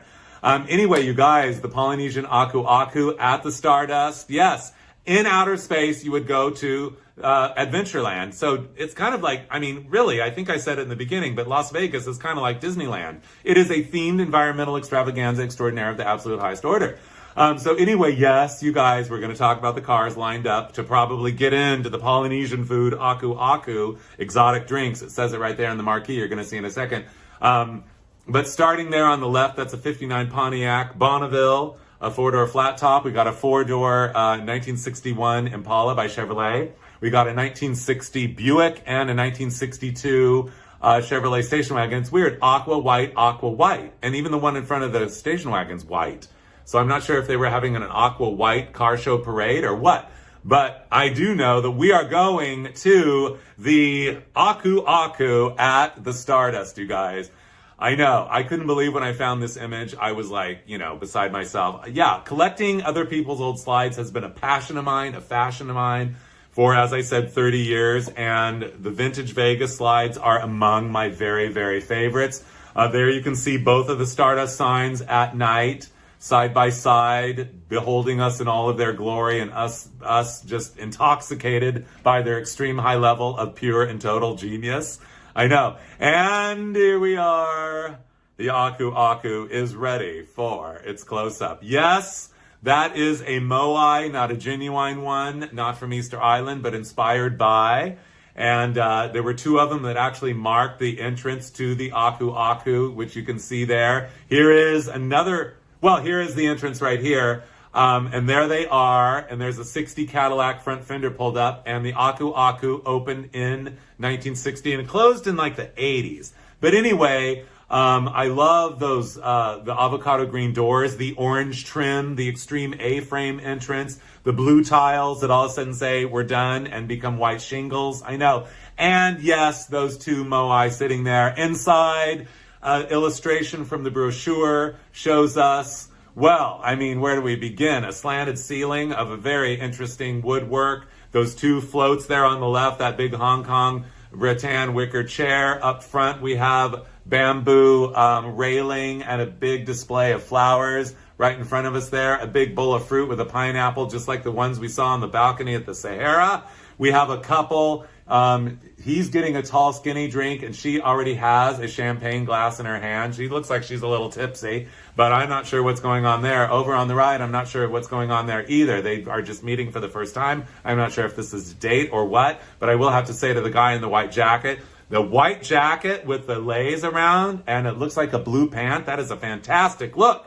By the way, speaking of fantastic, you guys, the moais that sat out front of the Aku Aku, guess what? I found one. Yes, they saved one of them, and oddly, he is on an island in the middle of a little lake inside Sunset Park in Las Vegas. Just wanted you to know, in case you want to go find the moai in Vegas, Sunset Park. I could not believe it. I had no idea. I was in Vegas, and I'm like, does the moai from the Aku Aku still exist? And what? Yes, indeed, as does this. Yes, we are at the Neon Museum. Have you guys been to the Neon Museum in Vegas, you guys? I just want to say thank you to the Neon Museum for preserving what is truly the most spectacular and unique feature of Las Vegas, the signage, the artwork, the design, the style, the humor, the wit, the glory, the story, and everything else about it. The Neon Museum in Vegas, there it is. The Stardust sign lives on to this day. That spectacular font will outlive us all. And when you go to the Neon Museum in Las Vegas, you are going to enter in this building right here. This is the La Concha Hotel, built in 1961 by legendary Paul R. Williams, the architect. And he designed it, and they basically, when they bulldozed the hotel, they saved that front shell, which was really inspired by a building in Cuernavaca, Mexico, which was probably built in the 50s, but here it is. It still exists, and yes, it was built in Vegas as a motel front, the lobby building, and here it is. I guess I made myself clear. I'm sorry, I'm just getting a little crazy right now because, oh, you guys, it's really, really, really important to me that we behold the glory and appreciate the preservation efforts of the Neon Museum. There is one of the original signs from the La Concha. At the Neon Museum, you guys, we're just going to sample a little bit of what you're going to see there. But I will tell you, it is a wonderland to discover. You walk around. It was called the Neon Boneyard. Now it's the Neon Museum. But there are many, many, many, many hundreds and hundreds of signs that have been preserved in various states of, well, decay. I mean, they've been outside the whole time. Some of them have been restored. Some of the neon still works. Like, how much do you love dots, flowers, pre-weddings information, corsages? Don't you love an L as a tulip? Yeah, an L as a tulip. The Golden Nugget. We saw the little sign there on the 1956 remodel there. They put this up there, and it's a great place to take a selfie, you guys. I mean, the neon artwork, the neon style, the neon design, everything about it. One of the most unique neon works of art ever in the realm of Las Vegas was this, the Yucca Motel, and it looks like part of the Yucca got broken, but anyway, they had to move it and everything, but it's there. And maybe it's not broken. I hope it's not. Anyway, I'm sorry if I said it was broken and it isn't, but I think it is. But anyway, the Yucca, and guess what else they have? One of the great icons of Palm Springs. Oh my God, there I go again. Sorry. Well, you know we love Palm Springs. You know we love Las Vegas. We love it all, you guys. I mean, that's the thing. Thank you for allowing me to come into your world and share my passion and fashion with you. We're not quite done yet. We almost are. But this silver slipper, which I believe was built in 1955, endures to this day at the Neon Museum. It's there on a pole and it glitters at night. You got to go there to see it. This, however, we're about to come to a delicious finish. We're about to come to a landing.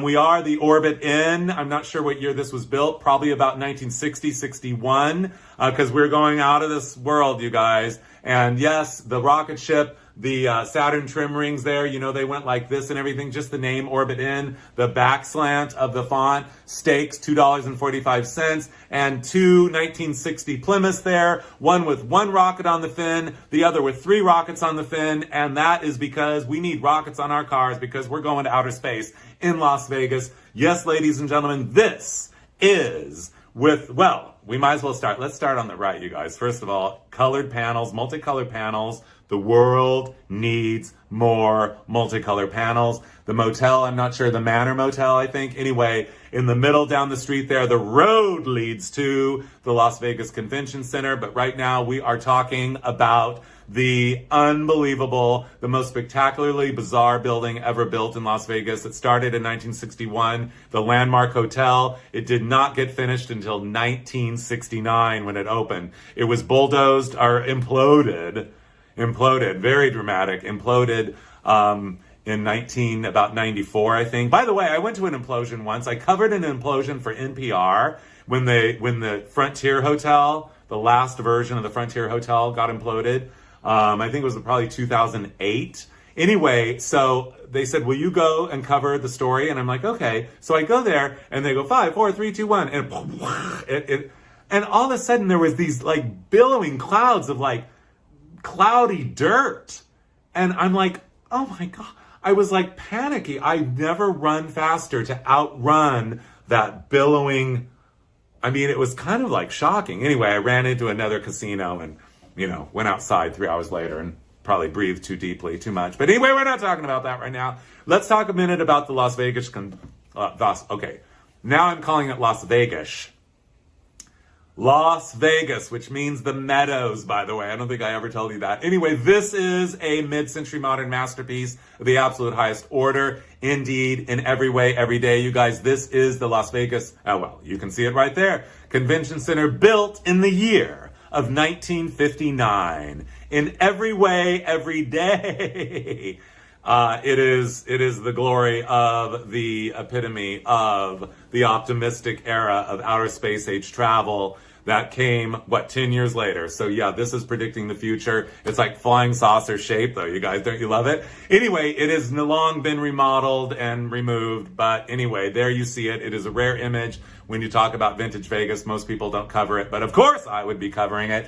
And there it is down the street right there, way down the street. And finally, the Landmark opens in 1969 next to the iconic Hilton Hotel, the International Hilton Hotel. The Landmark is, yeah, I know, flying saucer shaped, you guys. Ready for its close-up? Here it is right now. The L was glittering and it filled in with lights like that, or well, maybe it's more like that. We're backwards. But anyway, and it revolved, and you can see the elevator shaft there and everything. Unfortunately, I wish they would have saved it, but they didn't. Finally, I'm going to leave you guys with a story before I say thank you so much for joining me. I was downtown Las Vegas. This is probably 10 years ago, and there was an airbrush shop on Fremont Street, you know, the Fremont experience. So I was down there, and there was an airbrush shop, and there were all these t-shirts like Belinda Loves Mario and all this, and I thought, I love airbrush style. I'm going to ask the airbrusher guy if he can do an entire suit for me. And so I happen to have a white linen suit in the trunk of my car. This is a true story. So I said, excuse me, Mr. Airbrusher, you're clearly extremely talented. Would it be possible for you to do a outer space age suit for me? And he goes, what? I said, a whole suit with planets all over it. And he goes, yeah, totally. And so I said, I have a white linen suit in the car. He says, go get it. So I went and got it. I said, how long will it be? He said, I'll have it done for you tomorrow. So I went back and, wait, sorry. Duh, I got ahead of myself. This is what I got. There's pants and everything. And anyway, I know, I couldn't believe how great it was. Then I went back later, like a year later, to get another suit done. And I said, what happened to the airbrusher? And they said, well, He went to jail. And I said, what? Yeah, but not for making my suit. Anyway, you guys, where do we begin to behold the glory of the most enduring icon of Palm Springs, the timeless classic of them all, designed by Betty Willis in the year of 1959. This is the official You Have Arrived in Las Vegas. Welcome to fabulous Las Vegas, Nevada. Yes, in every way, this is a mid-century modern masterpiece of the highest order. Here it is by night. And with that, you guys, the sun has set on Las Vegas. Let the party begin and let this show come to a winning end. I want to say thank you all so much for allowing me to share my passion and my fashion with you. I appreciate your support. It really means a lot to me. I love what I do. I love telling these stories, and I'm just very, very appreciative. And to all of the people who were involved in designing anything that you saw of all the early years of, I almost said it again, of Las Vegas. I think I had a mini stroke, you guys. This show has been dedicated to you. Whoever you are, wherever you are, in the wonderland of all the universes beyond, forever, and always. Thank you for your contribution to American pop culture. Behold the glory of Las Vegas land. Okay, you guys. I'll see you later. Bye.